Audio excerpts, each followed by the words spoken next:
ಕರೋತು ಮಮ ಕಲ್ಯಾಣಂ ಹರಿರ್ಹಯಮುಖಾಭಿದಃ ಗುರುಶ್ಚ ಮಧ್ವನಾಮ ಮೇ ವರದೋಸ್ತು ನಿರಂತರಂ. ಕಲ್ಯಾಣಾದ್ಭುತಗಾತ್ರಾಯ ಕಾಮಿತಾರ್ಥಪ್ರದಾಯಿನೇ ಶ್ರೀಮದ್ವೆಂಕಟನಾಥಾಯ ಶ್ರೀನಿವಾಸಾಯ ತೇ ನಮಃ. ವೇದಶಾಸ್ತ್ರಪುರಾಣಾಬ್ಧಿವಿಕ್ರೀಡನ ವಿಶಾರದಾನ್ ಶ್ರೀಸತ್ಯಧ್ಯಾನತೀರ್ಥಾಖ್ಯಾನುಪತಿಷ್ಠೇ ಗುರುನ್ ಮಮ.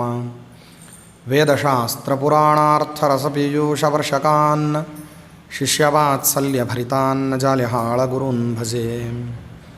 ಯಸ್ಯ ಸ್ಮರಣಮಾತ್ರೇಣ ಧರ್ಮದೀಕ್ಷಾ ವಿವರ್ಧತೆ ವಂದೇ ತಾನ್ ಶ್ರೀನಿವಾಸಾರ್ಯಾನ್ ಮಮ ವಿದ್ಯಾಗುರೂನ್ ಸದಾ. ಶ್ರೀಗುರುಭ್ಯೋ ನಮಃ. ಹರಿ ಓಂ.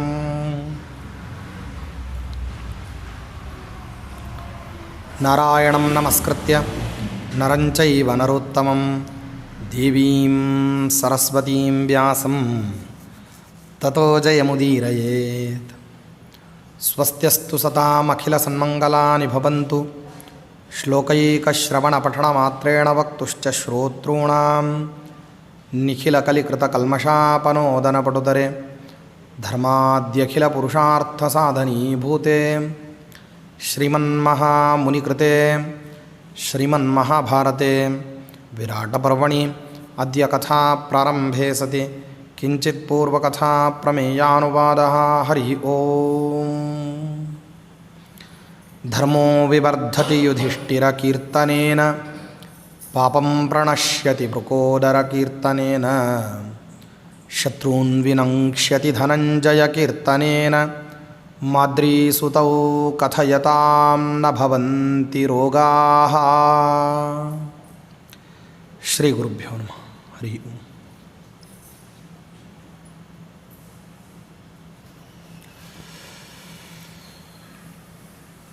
ಪಾಂಡವರ ಜೊತೆಗೆ ಯುದ್ಧ ಆಗೋದಿಲ್ಲ ಅಂತನ್ನುವಂತಹ ನಿಶ್ಚಯ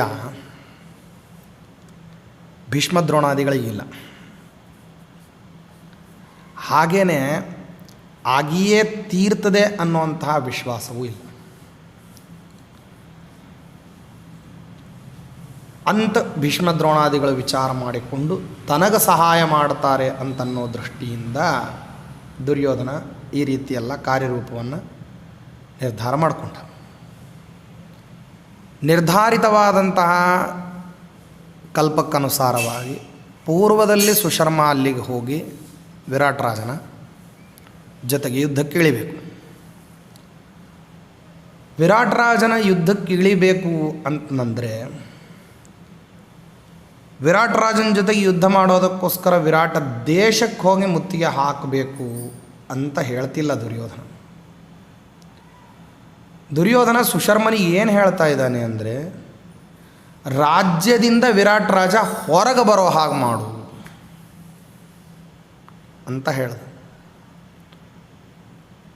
ಯುದ್ಧ ಮಾಡಲಿಕ್ಕೆ ವಿರಾಟ್ ದೇಶಕ್ಕೆ ಹೋಗ್ಬಿಟ್ಟು ವಿರಾಟ್ ರಾಜನ ನಗರಕ್ಕೆ ಮುತ್ತಿಗೆ ಹಾಕಿದರೆ ನಗರದಿಂದ ಹೊರಗೆ ಬರಲಿಕ್ಕೆ ತೊಂದರೆಯಾದಾಗ ವಿರಾಟ್ ರಾಜ ಬಂದರೆ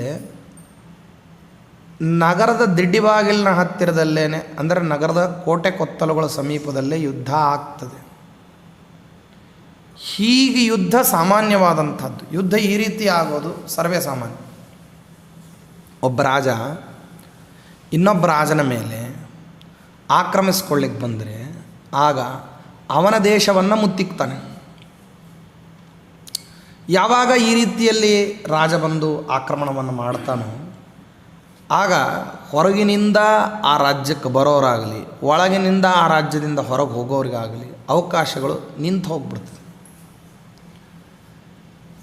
ಅದನ್ನು ಪರಿಹಾರ ಮಾಡಿಕೊಳ್ಳಿಕ್ಕೆ ರಾಜನಾದವನೇನು ಮಾಡ್ತಾನೆ, ಈ ಶತ್ರುವನ್ನು ಹೊಡೆದು ಸೋಲಿಸಿಯೋ ಸಾಯಿಸಿಯೋ ತನ್ನ ಮಾರ್ಗವನ್ನು ಸುಲಭ ಮಾಡ್ಕೊತ. ಯುದ್ಧದಲ್ಲಿ ಸಾಮಾನ್ಯವಾದಂತಹ ವ್ಯವಸ್ಥೆ ಇದು. ಇಲ್ಲೇನಾಗ್ತಾ ಇದೆ ಅಂತಂದರೆ, ವಿರಾಟ್ ರಾಜನ ದೇಶಕ್ಕೆ ಬಂದು ಮುತ್ತಿಗೆ ಹಾಕೋದಿಲ್ಲ. ಹಾಗೆ ಹಾಕಬೇಕು ಅಂತನೂ ಕೂಡ ಸುಶರ್ಮನಿಗೆ ದುರ್ಯೋಧನ ಹೇಳೋದಿಲ್ಲ. ಬೇರೆ ಯುದ್ಧಗಳಿಗೂ ಈ ಉತ್ತರ ಗೋಗ್ರಹಣ ಮತ್ತು ದಕ್ಷಿಣದ ಗೋಗ್ರಹಣದ ಯುದ್ಧಕ್ಕೂ ಇರುವಂತಹ ಪ್ರಬಲ ವ್ಯತ್ಯಾಸ ಏನಂದರೆ ಇಲ್ಲೇನೆ ರಾಜನಿಗೆ ಒಂದೆಡೆಗೆ ಇದ್ದಾಗ ಅಲ್ಲಿಯೇನೇ ಹೋಗಿ ತೊಂದರೆ ಕೊಟ್ಟು ಅವನ ಸೈನ್ಯವನ್ನು ಸೋಲಿಸಿ ಅವನ ಕಡೆಯವರನ್ನು ಮತ್ತು ಹೊಡೆದು ರಾಜ್ಯವನ್ನು ವಶ ಮಾಡಿಕೊಳ್ಳೋದು ಅಥವಾ ಅಲ್ಲಿಯ ಸಂಪತ್ತನ್ನು ಕೊಳ್ಳೆ ಹೊಡೆಯೋದನ್ನು ಸಾಮಾನ್ಯವಾಗಿ ಏನು ಮಾಡ್ತಿದ್ದಾರೆ, ಆ ರೀತಿ ಆಗ್ತಿಲ್ಲ. ಮತ್ತು ಹಾಗಾದರೆ ಏನು ಮಾಡ್ತಿದ್ದಾರೆ ಅಂತ ಅಂದರೆ,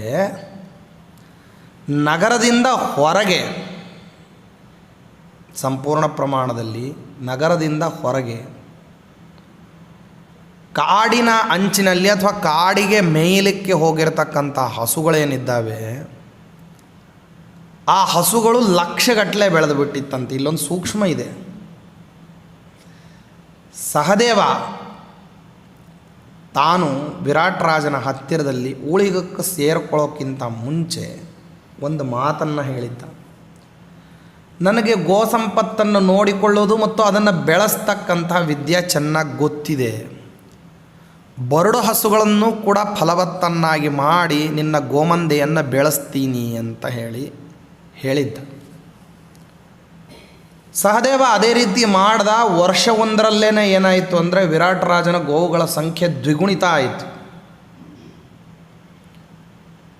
1,00,000 ಗೋವುಗಳಿದ್ವು ಅಂದರೆ 2,00,000ಕ್ಕೆ ಬಂದುಬಿಟ್ರೆ ಆಗ ಸಂಪತ್ತು ವಿಪರೀತ ಹೆಚ್ಚಾಗೋದಾಗೆ. ಗೋ ಸಂಪತ್ತು ಹೆಚ್ಚಾಯಿತು ಅಂತಂದರೆ ಸಸ್ಯ ಸಮೃದ್ಧಿ ಹೆಚ್ಚಾಗಿಬಿಡ್ತದೆ. ಸಸ್ಯ ಸಮೃದ್ಧಿ ಹೆಚ್ಚಾಗೋದ್ರ ಜೊತೆಗೆ ಧನ ಸಂಪತ್ತು ಹೆಚ್ಚಾಗಿಬಿಡ್ತದೆ. ಆದ್ದರಿಂದಾಗಿ ಈ ಸಂಪತ್ತಿನ ಅತಿಯಾದಂತಹ ಬೆಳೆಯುವಿಕೆ ಏನಿದೆಯಲ್ಲ, ಇನ್ನೊಬ್ಬರ ಕಣ್ಣು ಕುಕ್ಕುತ್ತದೆ. ಮೊದಲನೇದಾಗ ಆಗಿದ್ದೇನು ಅಂತಂದರೆ ಈ ರೀತಿ ಸಂಪತ್ತು ಹೆಚ್ಚಾದದ್ದು. ಪ್ರಥಮ ಪ್ರಯತ್ನದಲ್ಲಿ ಸಹದೇವ ಅತಿಯಾಗಿ ವಿರಾಟ ರಾಜನ ಗೋ ಸಂಪತ್ತನ್ನು ಬೆಳೆಸಿದ್ದ ಅಂತನ್ನೋದು ಇದು ಜಗತ್ತಿಗಿಡೀ ಕಣ್ಣು ಕುಕ್ಕೋ ಹಾಗೆ ಇತ್ತು. ಸಾಮಾನ್ಯನ ಹತ್ತಿರದಲ್ಲಿ ಸಂಪತ್ತುಗಳು ಬಂದು ಬಿಟ್ಟರೆ ಕಣ್ಣು ಹಾಕೋರು ಬೇರೆ ರೀತಿಯಲ್ಲಿ ಯೋಚನೆ ಮಾಡ್ತಾರೆ. ಸಾಮಾನ್ಯ ಇದ್ದಾಗ ಜನ ಗಮನಿಸ್ಲಿಕ್ಕೆ ಹೋಗೋದಿಲ್ಲ. ಸಾಮಾನ್ಯ ಸ್ವಲ್ಪ ಏನಾದರೂ ಸ್ವಲ್ಪ ಮಟ್ಟಿಗೆ ಭವ್ಯವಾದ ಜೀವನ, ಸ್ವಲ್ಪ ಸ್ಟ್ಯಾಂಡರ್ಡ್ ಆಫ್ ಲಿವಿಂಗ್ ಅಂತ ಏನು ಹೇಳ್ತೀರಿ, ಅದನ್ನು ಸ್ವಲ್ಪ ಹೆಚ್ಚು ಮಾಡಿಕೊಂಡ ಅಂದರೆ ಆಗ ಜನ ತಿರುಗಿ ನೋಡ್ತಾರೆ. ಯಾಕೋ ಸ್ವಲ್ಪ ಏನಾಗಿದೆ, ಬದಲಾವಣೆ ಆಗಿದೆ, ಇರೋದರಲ್ಲಿ, ತಿನ್ನೋದರಲ್ಲಿ, ಕೊಡೋದರಲ್ಲಿ, ತಗೊಳ್ಳೋದರಲ್ಲಿ ಸ್ವಲ್ಪ ಬದಲಾವಣೆ ಆಗಿದೆ ಅಂದರೆ ಅದಕ್ಕೇನೋ ಕಾರಣ ಇದೆ ಅಂತ ನೋಡ್ತಾರೆ. ಶ್ರೀಮಂತ ವ್ಯತ್ಯಾಸ ಮಾಡಿಕೊಂಡ್ರೆ ಅದೇನು ಪ್ರಪಂಚದಲ್ಲಿ ಬೆಳಕಿಗೆ ಬರೋದಿಲ್ಲ. ಯಾಕೆಂದ್ರೆ ಅವನು ಶ್ರೀಮಂತ ಆದದ್ರಿಂದ ಅವನ ವ್ಯತ್ಯಾಸವನ್ನು ಜಗತ್ತೇನು ಮಾಡಿಬಿಡ್ತದೆ, ಒಪ್ಕೊಂಡ್ಬಿಡ್ತದೆ. ಬಡವ ವ್ಯತ್ಯಾಸ ಮಾಡಿಕೊಂಡ ಅಂದರೆ ಗಮನಿಸ್ತದೆ. ಅದರಲ್ಲಿಯೂ ರಾಜ್ಯದ ಸಂಪತ್ತುಗಳು ಏರುಪೇರಾಗೋದು ಅದು ಈ ರೀತಿಯಲ್ಲಿ ಏರುಪೇರಾಯಿತಂದರೆ ಸಾಮಾನ್ಯವಾಗಿ ಗಮನಕ್ಕೆ ಶತ್ರುರಾಜರುಗಳ ಗಮನಕ್ಕೆ ಮೊದಲು ಬರ್ತದೆ.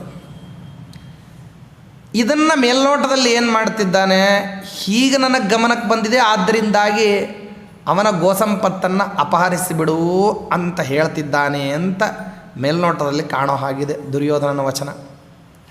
ಆದರೆ ಇದು ಮಾತ್ರ ಉದ್ದೇಶ ಅಲ್ಲ. ಪೂರ್ವನಿಯೋಜಿತ ಪಥಕದ ಹಾಗೆ ವಿರಾಟ್ ರಾಜ ಯುದ್ಧ ಮಾಡಲಿಕ್ಕೆ ಬಂದರೆ, ಏಕಾಂಗಿಯಾಗಿ ಬಂದರೆ ಪಾಂಡವರು ಒಳಗೆ ಸಿಗ್ತಾರೆ. ಅಂದರೆ ಪಾಂಡವರು ಯುದ್ಧಕ್ಕೆ ಬರ್ತಾರೆ ಅಂತನ್ನೋದು ಒಂದು ಭಾಗ. ಬರದೇ ಹೋದು ಪಾಂಡವರು ರಾಜಾಶ್ರಯದಲ್ಲಿ ಇಲ್ಲದೇನೆ ಸಾಮಾನ್ಯ ಪ್ರಜಾವರ್ಗದವ್ರ ಥರ ಇದ್ದು ಬಿಟ್ಟಿದ್ರೆ ಅಂತನ್ನೋದೊಂದಿದೆ. ಸಾಮಾನ್ಯ ಪ್ರಜಾವರ್ಗದವ್ರ ಥರ ಅಜ್ಞಾತವಾಸದಲ್ಲಿ ಪಾಂಡವರಿದ್ದರೆ ಆ ಸಮಯದಲ್ಲಿ ವಿರಾಟ್ ನಗರದಲ್ಲಿ ಇರ್ತಾರವರು, ಅವರು ಹೊರಗೆ ಬಂದಿರೋದಿಲ್ಲ. ರಾಜಾಶ್ರಯದಲ್ಲಿದ್ದರೆ ರಾಜನನ್ನು ಉಳಿಸಿಕೊಳ್ಳುವ ಅನಿವಾರ್ಯತೆಗೋಸ್ಕರವಾಗಿ ಹೊರಗೆ ಬರ್ತಾರೆ ಪಾಂಡವರು. ಒಂದು ವೇಳೆ ರಾಜಾಶ್ರಯದಲ್ಲಿ ಇಲ್ಲದೆ ಹೋದರೆ, ವಿರಾಟ್ ದೇಶದಲ್ಲಿದ್ದಾರೆ ಅಂತ ಅನ್ನೋದು ಸತ್ಯ. ವಿರಾಟ್ ದೇಶದಲ್ಲಿ ಅವರು ರಾಜಾಶ್ರಯದಲ್ಲಿ ಇಲ್ಲದೆ ಹೋದರೆ ಅವರು ಹೊರಗೆ ಅಲ್ಲೇ ನಗರದಲ್ಲೇ ಇರ್ತಾರೆ. ನಗರದಲ್ಲೇ ಇದ್ದಂಥ ವ್ಯಕ್ತಿಗಳು ಸುಶರ್ಮನಿಗೆ ಸಿಗೋದಿಲ್ಲ. ಸುಶರ್ಮ ಅವರನ್ನು ತಡವಲಿಕ್ಕಾಗೋದಿಲ್ಲ, ಸುಶರ್ಮ ಅವರನ್ನು ಮುಟ್ಲಿಕ್ಕಾಗೋದಿಲ್ಲ. ಸುಶರ್ಮ ಯಾರನ್ನು ಮುಟ್ಟಿರ್ತಾನೆ ಅಂದರೆ ವಿರಾಟ್ ರಾಜನನ್ನು ಮುಟ್ತಾನೆ. ಆದ್ದರಿಂದ ವಿರಾಟ್ ರಾಜನ ಜೊತೆಗೆ ಸುಶರ್ಮ ಯುದ್ಧ ಮಾಡತಕ್ಕಂಥ ಸಂದರ್ಭದಲ್ಲಿ ಅನಾಯಕವಾದಂತಹ ಆ ವಿರಾಟ ದೇಶವನ್ನು ನಾವು ಒಂದು ವೇಳೆ ಮುತ್ತಿಗೆ ಹಾಕಲಿಕ್ಕೆ ಹೋದರೆ ರಾಜಾಶ್ರಯದಲ್ಲಿ ಇಲ್ಲದೆ ಇರತಕ್ಕಂಥ ಪಾಂಡವರು ಅದಕ್ಕೆ ನಮಗೆ ಅವಕಾಶ ಕೊಡೋದಿಲ್ಲ. ಹೀಗೆ ಎರಡನೇ ಕ್ರಮದಲ್ಲಿ ಅಜ್ಞಾತವಾಸದ ಭಂಗವನ್ನು ಸಾಧಿಸ್ಬೋದು ಅಂತನ್ನೋದು ದುರ್ಯೋಧನನ ಪಥಕದ ಇನ್ನೊಂದು ಯೋಜನೆ. ವಾಸ್ತವದಲ್ಲಿ ಈ ರೀತಿ ಆಗೋದಿಲ್ಲ. ವಾಸ್ತವದಲ್ಲಿ ವಿರಾಟ್ ರಾಜನನ್ನು ಕಳಿಸಿರ್ತಕ್ಕಂತಹ ಪಾಂಡವರು ವಿರಾಟ್ ರಾಜನ ಹಿಂದಿನಿಂದಲೇ ತಾವೇನು ಮಾಡಿಬಿಡ್ತಾರೆ ಅಂದರೆ ನಾಲ್ವರು ಕೂಡ ಹಿಂಬಾಲಿಸ್ಕೊಂಡು ಬಂದುಬಿಟ್ಟಿರ್ತಾರೆ. ಆದ್ದರಿಂದ ದುರ್ಯೋಧನನ ಈ ಯೋಜನೆ ಏನಿದೆ ಇದು ವಾಸ್ತವದಲ್ಲಿ ಯೋಜನಾ ಭಾಗವಾಗಿಯೇ ಉಳಿತೆ ಹೊರತಾಗಿ ಇದು ಹೊರಗೆ ಗೊತ್ತಾಗಲಿಲ್ಲ. ಆದರೆ ಯೋಜನೆಯ ಈ ಭಾಗವನ್ನು ಇಟ್ಕೊಂಡಿದ್ದ ದುರ್ಯೋಧನ ಅನ್ನೋ ಕಾರಣಕ್ಕೋಸ್ಕರವಾಗಿಯೇ ಸುಶರ್ಮನಿಗೇನು ಹೇಳ್ತಾನೆ ಅಂದರೆ, ನೀನು ಹೋಗಿ ನಗರಕ್ಕೆ ಮುತ್ತಿಗೆ ಹಾಕಬೇಡ, ಹೊರತಾಗಿ ಹೊರಗೆ ಬಂದಿರತಕ್ಕಂಥ ಗೋಧನಗಳನ್ನು ಏನು ಮಾಡು ಅಂದರೆ ಗೋ ಸಂಪತ್ತು ಏನಿದೆ ಅದನ್ನು ಅಪಹರಿಸುವಂತಹ ನಿಟ್ಟಿನಲ್ಲಿ ನಿನ್ನ ಸೈನ್ಯವನ್ನು ಯೋಜನೆ ಮಾಡಿಬಿಡು. ಲಕ್ಷಾನುಗಟ್ಟಲೆ ಗೋ ಸಂಪತ್ತು ಇರ್ತದೆ. ಕಾಯೋರು ಯಾರೋ 4 ಜನ ದನಗಾಹಿಗಳಿರ್ತಾರೆ. 4 ಜನ ದನಗಾಹಿಗಳು ಅಂದರೆ ದನ ಕಾಯುವಂತಹ ಜನ ಏನಿರ್ತಾರೆ, ಗೋಪಾಲಕರು ಇರ್ತಾರೆ, ಅವರು ಇರ್ತಾರೆ. ಅವರಿಗೆ ಯುದ್ಧ ಶಸ್ತ್ರ ಅಸ್ತ್ರ ಸೈನಿಕರು ಇದನ್ನೆಲ್ಲ ನಿರ್ವಹಣೆ ಮಾಡುವಂಥ ಸಾಮರ್ಥ್ಯ ಇರೋದಿಲ್ಲ. ಆ ಸಾಮರ್ಥ್ಯ ಇಲ್ಲದೆ ಇದ್ದರಿಂದ ಅವರು ಸಿಕ್ಕು ಬೀಳತಕ್ಕಂತಹ ಅವಕಾಶ, ಅವರೂ ಸಿಕ್ಕು ಬೀಳುತ್ತಾರೆ. ಜೊತೆಗೆ ಗೋ ಸಂಪತ್ತು ಏನಾಗ್ಬಿಡ್ತದೆ, ಮೊದಲು ಪೂರ್ವಭಾವಿಯಾಗಿ ವಶ ಆಗಿಬಿಡ್ತದೆ. ಇದರ ಪರಿಣಾಮದಲ್ಲಿ ಯುದ್ಧ ಮಾಡಲಿಕ್ಕೆ ಬಂದರೆ ಗೋ ಸಂಪತ್ತನ್ನು ಉಳಿಸ್ಕೋಬೇಕು ಅಂತ ವಿರಾಟ್ ರಾಜ ಯೋಚನೆ ಮಾಡೋ ಅಷ್ಟರಲ್ಲಿ ಗೋವುಗಳನ್ನು ಸಾಗಿಸ್ಕೊಂಡು ಹೋಗ್ಬಿಡ್ಬೋದು. ಅವುಗಳನ್ನು ನಡೆಸ್ತಾ ಕರ್ಕೊಂಡು ನಿನ್ನ ರಾಜ್ಯದ ಸುಪರ್ದಿಗೆ ತೊಗೊಂಡು ಹೋಗ್ಬಿಡ್ಬೋದು. ಯುದ್ಧ ಮಾಡಲಿಕ್ಕೆ ಬಂದಿರತಕ್ಕಂಥ ವಿರಾಟ್ ರಾಜ ಯುದ್ಧದ ಪರಿಣಾಮ ಏನೇ ಆಗಲಿ ಗೋ ಸಂಪತ್ತನ್ನಂತೂ ಅಪಹರಣ ಮಾಡಿದ್ದ ಕಳ್ಕೊತಾನೆ. ಆಗ ನೀನು ಕೇಳ್ಬೋದು, ನಾನು ಯುದ್ಧ ಬಂದಿ ಆಗಿಬಿಟ್ರೆ ಆಗ ಯುದ್ಧ ಬಂದಿಯಾಗಿರ್ತಕ್ಕಂಥ ನನ್ನನ್ನು ನಾನು ಬಿಡಿಸ್ಕೊಳ್ಳಿಕ್ಕೆ ವಿರಾಟ್ ರಾಜನ ಗೋ ಸಂಪತ್ತನ್ನು ಮರಳಿಸ್ಬೇಕಾಗ್ತದೆ ಅಂತನ್ನುವಂಥ ಒಂದು ಪ್ರಶ್ನೆ ಎದ್ದೇಳ್ಬೋದು. ಅದಕ್ಕೆ ಯೋಜನೆ ಪೂರ್ವದಲ್ಲೇ ಉತ್ತರ ಕೊಟ್ಟಿದ್ದಾನೆ ದುರ್ಯೋಧನ. ನಿನ್ನನ್ನು ಯಾವುದೇ ಕ್ರಮದಲ್ಲಿ ಯುದ್ಧ ಬಂದಿ ಆಗಲಿಕ್ಕಾಗಲಿ ಅಥವಾ ಸೋಲಿಕ್ಕಾಗಲಿ ಅಥವಾ ಯಾವುದೇ ಕ್ರಮದಲ್ಲಿ ನಿನಗೆ ಹಾನಿ ಆಗಲಿಕ್ಕೆ ನಾವು ಅವಕಾಶ ಕೊಡೋದಿಲ್ಲ. ನಾವು ಇನ್ನೊಂದೆಡೆಯಿಂದ ಏನು ಮಾಡಿರ್ತೀವಿ ಅಂತಂದರೆ ವಿರಾಟ್ ರಾಜನ ದೇಶವನ್ನು ಆಕ್ರಮಣ ಮಾಡಿಕೊಂಡಿರ್ತೀವಿ. ಇದು ಯೋಜನಾಬದ್ಧವಾದ ನೀತಿ ಅಂತ ಹೇಳಿ ಸುಶರ್ಮನಿಗೆ ಹೇಳಿ ಹೀಗೇ ಒಪ್ಪಿಸಿದ. ಸುಶರ್ಮನಿಗೆ ಎಷ್ಟು ಹೇಳಿದ್ನೋ ಅಷ್ಟಂಶ ಸುಶರ್ಮನ ಜೊತೆಗೆ ಸತ್ಯವಾಗಿ ನಡ್ಕೊಳ್ಳೋದು ಅಂತನ್ನೋದ. ಅಷ್ಟೇ ದುರ್ಯೋಧನನ ಸತ್ಯಾಸತ್ಯತೆ, ದುರ್ಯೋಧನನ ಪ್ರಾಮಾಣಿಕತೆ ಹೊರತಾಗಿ ಸುಶರ್ಮನಿಗೆ ಹೇಳಿದ್ದು ಎಲ್ಲವೂ ಸತ್ಯ ಅಂತ ಹೇಳಿ ಮಾಡಬೇಕು ಅಂತಿಲ್ಲ. ಸತ್ಯ ಅನೇಕ ಪ್ರಕಾರ ಇದೆ. ಸತ್ಯವನ್ನೂ ಹೇಳೋದು, ಸತ್ಯವನ್ನೇ ಹೇಳೋದು, ಸತ್ಯದ ಜೊತೆಗೆ ಹೇಳೋದು ಅಂತ. ಸಾಮಾನ್ಯವಾಗಿ ನೀವೆಲ್ಲ ಒಂದೊಂದನ್ನೇ ಯೋಚನೆ ಮಾಡಿರ್ತೀರಲ್ವ. ಒಂದು ಸತ್ಯ ಹೇಳೋದಿಲ್ಲ ಅಂದರೆ ಇನ್ನೇನು ಹೇಳ್ತಾರೆ, ಸುಳ್ಳು ಹೇಳುತ್ತಾರೆ ಅಂತ ಹೇಳಿ ಯೋಚನೆ ಮಾಡ್ತೀವಿ. ಇವರು ಸತ್ಯ ಹೇಳ್ತಿಲ್ರಿ ಅಂತಂದರೆ ಸುಳ್ಳು ಹೇಳ್ತಾರೆ ಅಂತ. ದುರ್ಯೋಧನ ಏನು ಮಾಡ್ತಾನೆ, ನಾನು ಸತ್ಯವನ್ನೇ ಹೇಳ್ತೀನಿ ಅಂತ ಹೇಳೋದಿಲ್ಲ, ಸತ್ಯವನ್ನೂ ಹೇಳ್ತೀನಿ ಅಂತ ಹೇಳ್ತಾನೆ. ನೋಡ್ರಿ, ಎಲ್ಲರೂ ಏನಂತಂದರೆ ಸತ್ಯವನ್ನೇ ಹೇಳ್ತೀನಿ ಅಂತ ಒಂದೇ ಹೇಳ್ತಾರೆ, ನಾನು ತುಂಬ ಒಳ್ಳೆಯವನು, ನಾನು ಸತ್ಯವನ್ನೂ ಹೇಳ್ತೀನಿ ಅಂತಾನೆ. ಅಷ್ಟರ ಮಟ್ಟಿಗೆ ತನ್ನ ಒಳ್ಳೆಯತನವನ್ನು ತೋರಿಸ್ಕೊಳ್ಳುವಂತಹ ಕ್ರಮ ಬೇರೆದಿದೆ ದುರ್ಯೋಧನಂತ. ಆದ್ದರಿಂದ ಯಾವ್ಯಾವುದನ್ನು ಮಾಡ್ತೀನಿ ಅಂತ ಹೇಳಿ ಸುಶರ್ಮನಿಗೆ ಹೇಳಿದ್ನೋ ಅದಕ್ಕೆ ತಕ್ಕ ಹಾಗೆ ಯೋಜನಾಬದ್ಧವಾದ ನೀತಿಯಲ್ಲಿ ದಕ್ಷಿಣ ಗೋಗ್ರಹಣಕ್ಕೆ ಅಂದರೆ ದಕ್ಷಿಣ ದಿಗ್ಭಾಗದಿಂದ ವಿರಾಟ್ ದೇಶದ ದಕ್ಷಿಣ ದಿಗ್ಭಾಗಕ್ಕೆ ಏನು ಗೋವುಗಳ ಮಂದೆ ಬಂದಿರ್ತದೆ ಅಂದರೆ ಸಮೂಹ ಬಂದಿರ್ತದೆ, ಆ ಸಮೂಹವನ್ನು ನೀನು ಹಿಡ್ಕೊಳ್ಳಿಕ್ಕೆ ಹೋಗು ಅಂತ ಹೇಳ್ದ. ಅದಕ್ಕೆ ಅನುಸಾರವಾಗಿ ಈ ತ್ರಿಗರ್ತ ದೇಶದ ರಾಜ ಸುಶರ್ಮ ಮತ್ತು ಅವನ ಸೈನ್ಯ ಅದು ವಿರಾಟ್ ದೇಶದ ದಕ್ಷಿಣ ದಿಗ್ಭಾಗದ ಹತ್ತಿರದಲ್ಲಿ ಹೊರಟು ಬಿಡ್ತು. ಅಥ ತ್ರಿಗರ್ತಾ ಬಹವಃ ಪರಿಗೃಹ್ಯ ಧನಂ ಬಹು ಪರಿಕ್ಷಿಪ್ಯ ಹಯೈ ಶೀಘ್ರೈ ರಥವಾತೈಶ್ಚ ಭಾರತ. ಇಲ್ಲಿ ಒಂದು ವಿಷಯ ಬರೀತಾರೆ ವೇದವ್ಯಾಸ ದೇವರು. ವ್ಯತೀತ ಸಮಯ ಸಮ್ಯಕ್ ವಿರಾಟ ನಗರೇ ಸತಾಂ ಛದ್ಮಲಿಂಗ ಪ್ರವಿಷ್ಟಾನಾಂ ಪಾಂಡವಾನಾಂ ಮಹಾತ್ಮನಾಂ. ಪ್ರಾಯ ಅದು ಕೊನೆ ದಿವಸ ಅಂತ ಹೇಳೋ ಅಷ್ಟರ ಮಟ್ಟಿಗೆ ವ್ಯತೀತ ಸಮಯ ಪೂರ್ಣವಾಗಿ ಏನಾಗೋಗ್ಬಿಟ್ಟಿತ್ತು, ಅಜ್ಞಾತವಾಸದ್ದು ಕಳೆದು ಹೋಗ್ಬಿಟ್ಟಿತ್ತು ಅಂತ ಬರೆದ್ಬಿಟ್ರು. ಅಂದರೆ ಕಳೆದು ಹೋಗಿತ್ತು ಅಂತ ಯಾಕೆ ಹೇಳ್ತಾರೆ ಅಂದರೆ, ಇನ್ನು ಮುಂದೆ ಸಿಗುವಂತಹ ಅವಕಾಶ ಇಲ್ಲ. ಅವತ್ತೇ ಪಾಂಡವರು ಒಂದು ವೇಳೆ ಜಗತ್ತಿನಲ್ಲಿ ಪ್ರಕಟರಾಗುವಂತಹ ಪ್ರಸಂಗ ಬಂದರು, ಬೇರೆಯವರಿಗೆ ಆಕಸ್ಮಿಕವಾಗಿ ಅವರು ಪಾಂಡವರೇ ಅಂತ ಗೊತ್ತಾದ್ರೂ ಕೂಡ ದುರ್ಯೋಧನ ಅವರನ್ನು ತಾಕಲಿಕ್ಕೆ, ಅಂದರೆ ದುರ್ಯೋಧನ ಬಂದು ಇವರು ಪಾಂಡವರು ಅಂತ ಹೇಳಿ ಕ್ಲಾರಿಫೈ ಮಾಡಲಿಕ್ಕೆ ಸಮಯಾವಕಾಶ ಬೇಕಲ್ಲ. ಹಸ್ತಿನಾವತಿಯಿಂದ ಸೈನ್ಯಬಲ ಸಮೇತನಾಗಿ ಹೊರಟು ಅವನು ಬಂದು ಸುಶರ್ಮನನ್ನು ಸೇರಿ ಯುದ್ಧ ಮಾಡತಕ್ಕಂತಹ ವ್ಯಕ್ತಿಗಳನ್ನು ಪಾಂಡವರು ಅಂತ ಹೇಳಿ ಜಗತ್ತಿನ ಎದುರಿಗೆ ಅನಾವರಣ ಮಾಡಬೇಕು. ಇದಕ್ಕೆ ಕಾಲಾವಧಿ ಬೇಕು.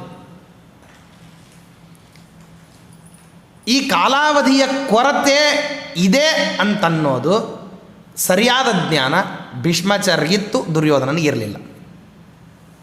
ಈ ಕಾಲಾವಧಿಯ ಕೊರತೆ, ಯಾವ ಕಾಲಾವಧಿಯ ಕೊರತೆ? ಪಾಂಡವರು ಹೇಗಿರ್ತಾರೆ ಅಂತ ತಿಳಿಸಿರ್ತಕ್ಕಂಥ ಭೀಷ್ಮಾಚಾರ್ಯರಿಗೆ, ಪಾಂಡವರು ಎಲ್ಲಿದ್ದಾರೆ ಅಂತ ಯುಕ್ತಿಪೂರ್ವಕವಾಗಿ ಸಮರ್ಥನೆ ಮಾಡಿರ್ತಕ್ಕಂಥ ಭೀಷ್ಮಾಚಾರ್ಯರಿಗೆ ಪಾಂಡವರನ್ನ ಕಂಡುಹಿಡಿಯಲಿಕ್ಕೆ ಎಷ್ಟು ಕಾಲ ಇದೆ ಅಂತ ಅನ್ನೋದು ಗೊತ್ತಿತ್ತು. ಅಷ್ಟೇ ಕಾಲದಲ್ಲಿ ಹೋಗಿ ಇವನು ಹಿಡಿಯಬಲ್ಲನೇ ಅಥವಾ ಹಿಡಿಯಲಾರನೇ ಅಂತನ್ನೋದು ಭೀಷ್ಮಾಚಾರ್ಯರಿಗೆ ಇವನು ಮಾಡ್ತಕ್ಕಂಥ ಯುಕ್ತಿಯ ಆಧಾರದ ಮೇಲೆ ಇವನೇನು ಮಾಡ್ದ ಅಂತಂದರೆ, ತನ್ನ ಸೈನ್ಯ ಇವ್ರನ್ನ ಮೊದಲು ಭೀಷ್ಮದ್ರೋಣಾದಿಗಳನ್ನು ಎಲ್ಲರನ್ನೂ ಕೂಡ ಈಗ ಯೋಜನಾ ಭಾಗವಾಗಿ ಯೋಚನೆ ಮಾಡಲಿಕ್ಕೆ ಹೊರಟಂತಹ ಸಂದರ್ಭದಲ್ಲಿ ಭೀಷ್ಮದ್ರೋಣ ಕೃಪಾದಿಗಳನ್ನೆಲ್ಲರನ್ನೂ ಕೂಡ ಬೇರೆ ಪರರಾಜ ಒಬ್ಬವನು ಬಂದು ವಿರಾಟ್ ರಾಜನ ಮೇಲೆ ದಂಡೆತ್ತಿ ಬಂದು ಬಿಟ್ಟರೆ ಅವನ ಜೊತೆಗೆ ನಾವು ಗಡಿ ವಿವಾದಕ್ಕೆ ಒಳಗಾಗಬೇಕಾಗ್ತದೆ. ಇನ್ನೊಬ್ಬ ಬಲಿಷ್ಠ ವಿರಾಟ್ ರಾಜನನ್ನು ಮುತ್ತಿಕ್ಕಿ ಅವನು ತನ್ನ ಸಂಪತ್ತನ್ನು ಬೆಳೆಸ್ಕೊತಾನೆ ಅನ್ನೋ ಕಾರಣಕ್ಕೆ ಹೋಗಬೇಕು ಅಂತ ಹೇಳಿ ತನ್ನ ವಿಷಯ ಪ್ರಸ್ತಾಪ ಮಾಡಿದ್ದ ದುರ್ಯೋಧನ. ಆಗ ಯುದ್ಧ ಆದರೆ ಸಾಕಷ್ಟು ಸಾವು ನೋವುಗಳಾಗ್ತದೆ, ನಷ್ಟ ಆಗ್ತದೆ ಅಂತನ್ನುವಂಥ ಪ್ರಶ್ನೆಯನ್ನು ತಾನೇ ಮಾಡಿಕೊಂಡು ಉತ್ತರ ಏನು ಕೊಟ್ಟ ಅಂತಂದರೆ, ಯುದ್ಧವಾಗಿ ನಷ್ಟ ಆದರೆ ಸುಶರ್ಮನಿಗಾಗ್ತದೆ, ಲಾಭ ಆದರೆ ನಮಗಾಗ್ತದೆ ಅಂತನ್ನುವಂಥದ್ದನ್ನು ಏನು ಮಾಡಿದ, ತೋರಿಸಿದ.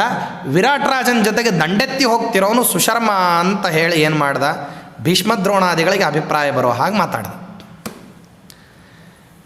ಇದರಿಂದ ಒಂದು ಹಂತ ಏನು ನಿಶ್ಚಯ ಮಾಡ್ಕೊಂಡ್ಬಿಟ್ರು ಭೀಷ್ಮಾಚಾರ್ಯರು ಅಂತಂದರೆ, ಇವನು ಯುದ್ಧನೇ ಮಾಡಲಿಕ್ಕೆ ಹೋಗೋದಾದ್ರೂ ಕೂಡ ಇವ ಅಜ್ಞಾತವಾಸದ ಕಾಲಾವಧಿ ಮುಗಿದ ಮೇಲೆ ಹೋಗ್ತಾನೆ ಅಂತ ಅನ್ನೋದು ಅವರಿಗೆ ನಿಶ್ಚಯ ಆಯಿತು. ಆದ್ದರಿಂದ ನಿರಾತಂಕರಾದರು ಅವರು. ಆ ನಿರಾತಂಕವನ್ನು ಮುಂದಕ್ಕೆ ಪ್ರದರ್ಶನ ಮಾಡ್ತಾರೆ ಅವರು ದ್ರೋಣಾಚಾರ್ಯರು ಎದುರಿಗೆ. ಯಾಕೆಂದರೆ ದ್ರೋಣಾಚಾರ್ಯರು ಈ ಲೆಕ್ಕ ನೋಡಿರೋದಿಲ್ಲ, ದ್ರೋಣಾಚಾರ್ಯರು ಗಮನಿಸಿರೋದಿಲ್ಲ ಅಜ್ಞಾತವಾಸದ ಕಾಲಾವಧಿ ಇನ್ನೂ ಎಷ್ಟು ಉಳಿದಿದೆ ಅಂಥೇಳಿ. ದ್ರೋಣಾಚಾರ್ಯರಿಗೆ ಅರ್ಥ ಆಗದೇ ಇರೋದಲ್ಲ ಅದು, ದ್ರೋಣಾಚಾರ್ಯರ ತಿಳುವಳಿಕೆಯ ಪರಿಧಿಯಲ್ಲಿ ಅದು ಬಂದಿರೋದಿಲ್ಲ. ಅಂದರೆ ಆ ದೃಷ್ಟಿಕೋನದಲ್ಲಿ ವಿಚಾರ ಮಾಡಿರೋದಿಲ್ಲ, ಒಂದು ಕ್ಷಣ ವಿಚಾರ ಮಾಡಿದ್ರು. ಯಾಕಂದರೆ ಸ್ವತಃ ಬೃಹಸ್ಪತ್ಯಾಚಾರ್ಯರ ಅವತಾರ ದ್ರೋಣಾಚಾರ್ಯರು, ಅವರಲ್ಲಿ ಬ್ರಹ್ಮದೇವರ ಆವೇಶ ಇತ್ತು ಅರ್ಥ, ಅಥವಾ ಶಾರದ್ವಂತರಾಗಿರ್ತಕ್ಕಂಥ ಕೃಪಾಚಾರ್ಯರಿಗೂ ಇದು ಅರ್ಥ ಆಗದೇ ಇರುವಂಥ ಪ್ರಸಂಗ ಇಲ್ಲ, ಇದು ಅರ್ಥ ಆಗ್ಬೋದು. ಆದರೆ ಆ ಹಂತದಲ್ಲಿ ಅರ್ಥ ಆಗೋದಕ್ಕಿಂತಲೂ ಆ ವಿಷಯದ ಬಗ್ಗೆ ಗಮನ ಹರಿಸಿರ್ಬೇಕಲ್ಲ. ಗಮನ ಹರಿಸಿದಾಗ ಅರ್ಥ ಆಗದೇ ಇದ್ದರೆ ಮೌಢ್ಯ, ಅಜ್ಞಾನ, ಇವ್ರಿಗೆ ಗುರುತಿಸ್ಲಿಕ್ಕಾಗಲಿಲ್ಲ ಅಂತ ಹೇಳ್ಬೋದು. ಆ ವಿಷಯವನ್ನು ಗಮನಿಸದೇ ಹೋದಾಗ ಅದು ಅಜ್ಞಾನ ಅಲ್ಲ ಅದು. ಆದ್ದರಿಂದ ಪಾಂಡವರ ವಿಷಯದಲ್ಲಿ ದುರ್ಯೋಧನ ಏನು ನಿರ್ಧಾರ ಮಾಡ್ತಾನೆ, ಯಾವಾಗ ಯುದ್ಧಕ್ಕೆ ಹೋಗೋದು ಅಂತ ಯೋಚನೆ ಮಾಡ್ತಾನೆ ಅಂತನ್ನೋದು ನಿಪುಣತರವಾಗಿ ವಿಮರ್ಶೆ ಮಾಡಿದರು ಭೀಷ್ಮಾಚಾರ್ಯರು. ಅದಕ್ಕೋಸ್ಕರವಾಗಿ ತಾವೇ ಯುಕ್ತಿಗಳನ್ನು ಹೇಳಿಕೊಟ್ರು. ಮುಂದಕ್ಕೆ ದುರ್ಯೋಧನ ತಗೊಳ್ಳುವಂತಹ ಹೆಜ್ಜೆ ಏನಿತ್ತಲ್ಲ ಅದು ಸ್ವಲ್ಪ ನಿಧಾನ ಇತ್ತು.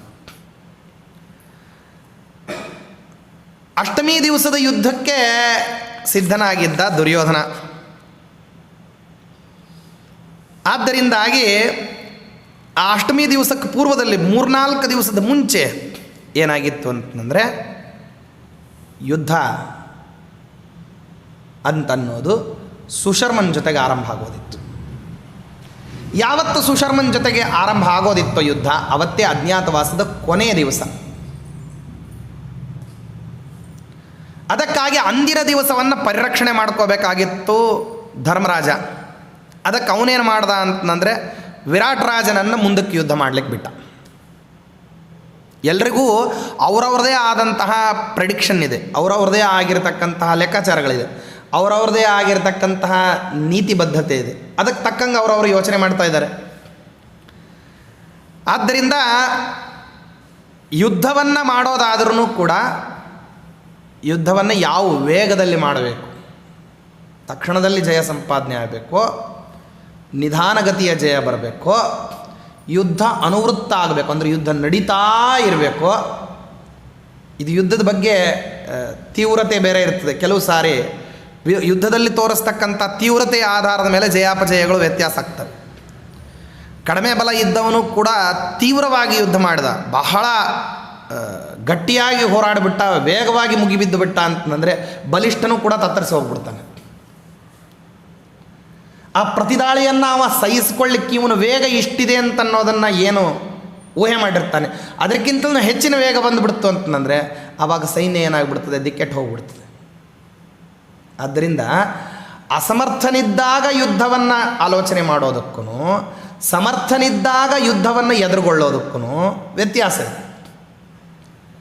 ಆದ್ದರಿಂದ ದುರ್ಯೋಧನ ಇಲ್ಲಿ ಯುದ್ಧವನ್ನು ಮಾಡಲಿಕ್ಕೆ ಸುಶರ್ಮನಿಗೆ ಹೇಳ್ದ, ಏತಾವತ ವಿರಾಟ್ ರಾಜನನ್ನು ಕೊಲ್ಲುವಂತಹ ಕ್ರಮದಲ್ಲಿ ಯುದ್ಧ ಮಾಡು ಅಂತನ್ನೋದು ದುರ್ಯೋಧನಿಗಾಗಲಿ, ಆ ಕ್ರಮದಲ್ಲೇ ಯುದ್ಧ ಮಾಡಬೇಕು ಅಂತನ್ನೋ ಉದ್ದೇಶ ಸುಶರ್ಮನಿಗಾಗಲಿ ಇರಲಿಲ್ಲ. ಅಂದರೆ ಯುದ್ಧ ಯಾವ ಮಟ್ಟದ್ದಿದು ಅಂತಂದರೆ ಆಗಿರುವಂತಹ ಅಪಮಾನಕ್ಕೆ ಪ್ರತ್ಯಪಮಾನವನ್ನು ಮಾಡಬೇಕು ಅಂತನ್ನೋದು ಯೋಚನೆ ಯಾರ್ದು, ಅದು ಸುಶರ್ಮಂದು. ಮತ್ತು ಹಾಗೇ ವಿರಾಟ್ ರಾಜನ ರೀತಿಯಲ್ಲಿ ಯೋಚನೆ ಮಾಡೋದಾದರೆ ಯಾವ ಸಂಪತ್ತು ತಂದು ನಷ್ಟ ಆಗ್ತಿದೆಯೋ ಆ ಸಂಪತ್ತನ್ನು ಉಳಿಸ್ಕೋಬೇಕು ಅಂತನ್ನೋ ಆವೇಗದಲ್ಲಿ ವಿರಾಟ್ ರಾಜ ಬರಬೇಕು. ಹೀಗೆ ಇವರಿಗೆ ಯುದ್ಧ ಸ್ವಲ್ಪ ನಿಧಾನಗತಿಯಲ್ಲಿ ಇದೆ ಅಂತನಬೇಕಾದರೆ ಅತ್ಯಂತ ಪ್ರಬಲನಾದಂತಹ ತಾನು, ತನ್ನ ಸೇನಾವಾಹಿನಿ ಮತ್ತು ಪ್ರಮುಖರಾಗಿರತಕ್ಕಂಥ ಯೋದ್ಧಾರರುಗಳು, ಭೀಷ್ಮ ದ್ರೋಣ ಕೃಪಾದಿ ರೂಪವಾದಂಥ ಯೋದ್ಧಾರರುಗಳು, ಇವರನ್ನು ಕರ್ಕೊಂಡು ಹೋಗಿ ಆಕಸ್ಮಿಕವಾಗಿ ವಿರಾಟ್ ದೇಶದ ಮೇಲೆ ದಾಳಿಯನ್ನು ಮಾಡಿದರೆ, ವಿರಾಟ್ ರಾಜನ ನಗರವನ್ನು ಮುತ್ತಿಗೆ ಹಾಕಿದರೆ, ಅಥವಾ ಆ ಕಡೆಗೆ ಇನ್ನೊಂದು ದಿಗ್ಭಾಗದಲ್ಲಿ ಬರತಕ್ಕಂಥ ಗೋವುಗಳನ್ನು ಹಿಡ್ಕೊಂಡ್ಬಿಟ್ರೆ ಆಗ ನಗರ ಅಂತನ್ನೋದು ಅನಾಥ ಆಗ್ತದೆ. ಸಾಮಾನ್ಯವಾಗಿರತಕ್ಕಂತಹ ಯುದ್ಧವನ್ನು ನಿರೀಕ್ಷೆ ಮಾಡಿರತಕ್ಕಂತಹ ವಿರಾಟ್ ರಾಜನ ಸಿದ್ಧತೆ ಕಡಿಮೆ ಪ್ರಮಾಣದಲ್ಲಿರ್ತದೆ. ಅತ್ಯಧಿಕವಾದ ಸಿದ್ಧತೆಯಿಂದ ನಾವು ಹೋಗಿರ್ತೀವಿ. ಆದ್ದರಿಂದ ಜಯ ನಮಗೆ ಕಟ್ಟಿಟ್ಟ ಬುದ್ಧಿ. ಇದು ಯಾವ ಆಧಾರದ ಮೇಲೆ? ಮೊದಲನೇ ಆಧಾರವನ್ನು ಹೇಳಿದ್ದು ತಾನು ಮಾಡಿರ್ತಕ್ಕಂತಹ ಹೆಂಗೆ ಯುದ್ಧದ ರೂಪುರೇಷೆಗಳನ್ನು ನಿರ್ಧಾರ ಮಾಡಿದ್ನೋ ಅದರ ಆಧಾರದ ಮೇಲೆ ತನಗೆ ಜಯ ಬರ್ತದೆ ಅಂತ ಹೇಳಿ ಒಂದು ಯೋಚನೆ ಮಾಡಿದ ದುರ್ಯೋಧನ. ಈಗ ಯುದ್ಧ ನಡೆಯತಕ್ಕಂಥ ವೇಗದ ಆಧಾರದ ಮೇಲೆ, ಯುದ್ಧ ಯಾವ ರೀತಿ ವೇಗದಲ್ಲಿ ನಡೀತದೆ, ಆ ವೇಗವನ್ನು ಪ್ರತಿಸ್ಪರ್ಧಿಯಾದಂಥವನು ಹೆಂಗೆ ಊಹೆ ಮಾಡಿರ್ತಾನೆ ಅಂತನ್ನುವಂಥದ್ರ ಮೇಲೆ ತನ್ನ ವೇಗ ಹೆಚ್ಚಾದದ್ದರಿಂದಾಗಿ ತಾನು ಅವನನ್ನು ಸುಲಭವಾಗಿ, ಅಂದರೆ ಅವನ ಸಂಪತ್ತನ್ನು ಸುಲಭವಾಗಿ ಕಬಳಿಸ್ಬೋದು. ಸುಲಭವಾಗಿ ಸಂಪತ್ತನ್ನು ಕಬಳಿಸ್ಲಿಕ್ಕೆ ನಿಧಾನವಾಗಿ ತಾನು ಬರ್ತೀನಿ ಅಂತ ಸುಶರ್ಮನಿಗೇನು ಮಾಡ್ದ, ವಿವೇಕವನ್ನು ಕೊಟ್ಟ. ಸುಶರ್ಮ ಸಂಪೂರ್ಣ ಪ್ರಮಾಣದಲ್ಲಿ ದುರ್ಯೋಧನನ್ನು ನಂಬಿದ. ಈ ನಂಬಿಸೋದೇ ಇರೋದು ಯಾವಾಗಲೂ. ನೀವೇನು ಕೆಲಸ ಮಾಡ್ತೀರಿ ಅಂತನ್ನೋದು ಭಾಳ ದೊಡ್ಡದಲ್ಲ, ಆ ಕೆಲಸವನ್ನು ಹೇಗೆ ಮಾಡ್ತೀನಿ ಅಂತ ಎದುರಿಗೆ ಅವನಿಗೆ ಹೇಳಿ ನೀವು ಒಪ್ಪಿಗೆ ತಗೋತೀರಿ ಅನ್ನೋದ್ರ ಮೇಲೆ ಕೆಲಸ ನಿಮ್ಗೆ ಸಿಗ್ತದೋ ಅಥವಾ ಸಿಗೋದಿಲ್ಲೋ ಅಂತನ್ನುವಂಥದ್ದು ಕಾರ್ಯನಿರ್ಭರತ ಇರ್ತದೆ. ನೀವು ಚೆನ್ನಾಗೇ ಕೆಲಸ ಮಾಡೋರು ಇರ್ಬೋದು, ಆದರೆ ನೀವು ಚೆನ್ನಾಗಿ ಕೆಲಸ ಮಾಡ್ತೀವಿ ಅಂತನ್ನೋದನ್ನು ಕೆಲಸ ಯಾರ ಕಡೆಯಿಂದ ನೀವು ತಗೊಳ್ಬೇಕಾಗಿದೆ ಅವ್ರಿಗೆ ನೀವು ಒಪ್ಪಿಸ್ಬೇಕು. ವಿವೇಕ ಇರೋದಲ್ಲಿ, ನಿಮ್ಮ ಬುದ್ಧಿವಂತಿಕೆ ಇರೋದು ಎಲ್ಲಿ ಅಂತಂದರೆ ನೀವು ಹೇಗೆ ಕೆಲಸ ಮಾಡಿ ತೋರಿಸ್ತೀರಿ ಅನ್ನೋದು ಕೆಲಸ ಮಾಡಿದ ಮೇಲೆ ಗೊತ್ತಾಗ್ತದೆ. ಆದರೆ ನಾವು ಹೇಗೆ ಕೆಲಸ ಮಾಡ್ತೀವಿ ಅಂತನ್ನೋದನ್ನು ಮೊದಲು ಹೇಳೋದ್ರ ಮೇಲೆ ನಿಮಗೆ ಕೆಲಸ ಕೊಡಬೇಕೋ ಕೊಡಬಾರ್ದು ಅಂತ ನಿರ್ಧಾರ ಮಾಡ್ತಾರೆ. ಅಂದಮೇಲೆ ಸುಶರ್ಮ ತಾನು ಸಹಾಯ ಮಾಡಬೇಕೋ ಮಾಡಬಾರ್ದು ಅಂತ ಯಾವಾಗ ನಿರ್ಧಾರ ಮಾಡ್ತಾನೆ ಅಂತಂದರೆ ಸುಶರ್ಮನನ್ನು ಒಪ್ಪಿಸುವಂತಹ ಮಾತುಗಳು ಒಂದು ವೇಳೆ ದುರ್ಯೋಧನನ ಕಡೆಯಿಂದ ಬರಲಿಲ್ಲ ಅಂದರೆ ಸುಶರ್ಮ ಪೂರ್ಣ ಪ್ರಮಾಣದಲ್ಲಿ ಯುದ್ಧಾಂಗಣಕ್ಕೆ ಇಳಿಯೋದಿಲ್ಲ. ಸುಶರ್ಮ ಪೂರ್ಣ ಪ್ರಮಾಣದಲ್ಲಿ ಯುದ್ಧಾಂಗಣಕ್ಕೆ ಇಳಿಬೇಕು. ಸುಶರ್ಮ ಪೂರ್ಣ ಪ್ರಮಾಣದಲ್ಲಿ ಹೊಡೆದಾಡಬೇಕು. ಸುಶರ್ಮ ಪೂರ್ಣವಾಗಿರ್ತಕ್ಕಂಥ ತನ್ನ ಪ್ರಯತ್ನವನ್ನು ಹಾಕಬೇಕು. ಆದರೆ ಆ ಸುಶರ್ಮ ತನಗೋಸ್ಕರ ಯುದ್ಧ ಮಾಡಿದ್ದೀನಿ ಅಂತ ಜಗತ್ತಿನಲ್ಲಿ ಬರಬಾರ್ದು. ಅದು ನನಗೋಸ್ಕರ ಮಾಡಿದ್ದೀನಿ ಅಂತ ಆಗಬೇಕು. ಯೋಜನಾಬದ್ಧವಾಗಿರ್ತಕ್ಕಂಥ ನೀತಿಗಳಿವೆಲ್ಲ. ಹೀಗೇ ಮಾಡ್ದ ಸುಶರ್ಮ. ಹೊರಟು ಸುಶರ್ಮ ಯಾವಾಗ ಹೋಗಿ ಆ ಕಡೆಗೆ ಗೋಧನದ ಸಂಪತ್ತನ್ನು ಹಿಡ್ಕೊಂಡು ಆಗ ಅಲ್ಲಿಯ ಗೋಪಾಲಕರು ಹೋಗ್ಬಿಟ್ಟು ವಿರಾಟ್ ರಾಜನಿಗೆ ನಡೆದಿರುವಂತಹ ಅವಘಡ, ಸುಶರ್ಮ ಅನ್ನೋನು ಬಂದಿದ್ದಾನೆ, ಮುತ್ತಿಗೆ ಹಾಕಿದ್ದಾನೆ ಅಂತ ಇಷ್ಟು ವಿಷಯ ಅವನಿಗೆ ಹೋಗಿ ಹೇಳಿದರು. ಅಸ್ಮಾನ್ ಯುಧಿ ವಿನಿರ್ಜಿತ್ಯ ಪರಿಭೂಯ ಸಬಾಂಧವಾನ್ ಷಷ್ಟಿಂ ಗವಾಂ ಸಹಸ್ರಾಣಿ ತ್ರಿಗರ್ತಾಃ ಕಾಲಯಂತಿದೆ ತಾಃ ಪರೀಪ್ಸ ಮಹಾರಾಜ ಮಾನೇಶು ಪಶವಸ್ತವ. ನಿನ್ನ ಗೋವುಗಳನ್ನು ಎಲ್ಲವನ್ನೂ ಕೂಡ ಗೋವುಗಳ ಸಮಗ್ರ ಮಂದೆಯನ್ನು ಏನು ಮಾಡಿದ್ದಾನೆ, ಹಿಡ್ಕೊಂಡ್ಬಿಟ್ಟಿದ್ದಾನೆ ತ್ರಿಗರ್ತ. ಅವನು ಏನು ಮಾಡಿದ್ದಾನೆ ಅಂತಂದರೆ ಆ ಗೋವುಗಳನ್ನು ತಮ್ಮ ರಾಜ್ಯಕ್ಕೆ ಅಟ್ಟಿಸ್ಕೊಂಡು ಕರ್ಕೊಂಡು ಹೋಗ್ತಿದ್ದಾನೆ. ಅದಕ್ಕಾಗಿ ಆ ಗೋ ಸಂಪತ್ತು ಅವನಿಗೆ ವಶ ಆಗೋಕ್ಕಿಂತ ಮುಂಚೆ ಅಂದರೆ ನಮ್ಮ ರಾಜ್ಯದ ಗಡಿಸೀಮೆಯನ್ನು ದಾಟಿ ಅವು ಆ ಕಡೆಗೆ ಹೊರಟು ಬಿಟ್ಟವು ಅಂತಂದರೆ ಅವಾಗ ಇವನ ಜೊತೆಗೆ ಹೋರಾಡೋ ಅಷ್ಟರಲ್ಲಿ ಸಂಪತ್ತನ್ನು ಕಳ್ಕೊಂಡ್ಬಿಡ್ತೀವಿ, ಗೋ ಸಂಪತ್ತನ್ನು. ಅದಕ್ಕಾಗಿ ತತ್ಪೂರ್ವಭಾವಿಯಾಗಿ ಏನು ಮಾಡಬೇಕು ಅಂತಂದ್ರೆ ನೀವು ಹೊರಡಬೇಕು. ಇದರಲ್ಲಿ ಇನ್ನೊಂದು ಸ್ವಾರಸ್ಯ ಇದೆ ಈ ಗೋವುಗಳನ್ನು ಹಿಡಿಯೋದ್ರಲ್ಲಿ. ಏನು ಸ್ವಾರಸ್ಯ ಅಂತಂದರೆ, ನಗರಕ್ಕೆ ಮುತ್ತಿಗೆ ಹಾಕಿದಂಥ ಸಂದರ್ಭದಲ್ಲಿ ಕೋಟೆ ಬಾಗಿಲುಗಳನ್ನು ಭದ್ರಪಡಿಸ್ಕೊಂಡ್ಬಿಟ್ರೆ, ಹೊರಗಿನಿಂದ ಮುತ್ತಿಗೆ ಹಾಕಿರ್ತಾನಲ್ಲ ಆ ರಾಜನಿಗೆ ಸ್ವಲ್ಪ ಸಮಸ್ಯೆಗಳು ಒಂದು ಕ್ರಮದ ಬೇರೆದಿರ್ತದೆ. ಯಾಕೆಂದರೆ ಆ ಸೈನ್ಯಕ್ಕೆ ಮುತ್ತಿಗೆ ಹಾಕಿದ ನಂತರದಲ್ಲಿ ಕಾಲಕ್ಕೆ ಏನು ಮಾಡಬೇಕು, ಅನ್ನ ಆಹಾರಾದಿಗಳನ್ನು ಒದಗಿಸ್ಬೇಕು.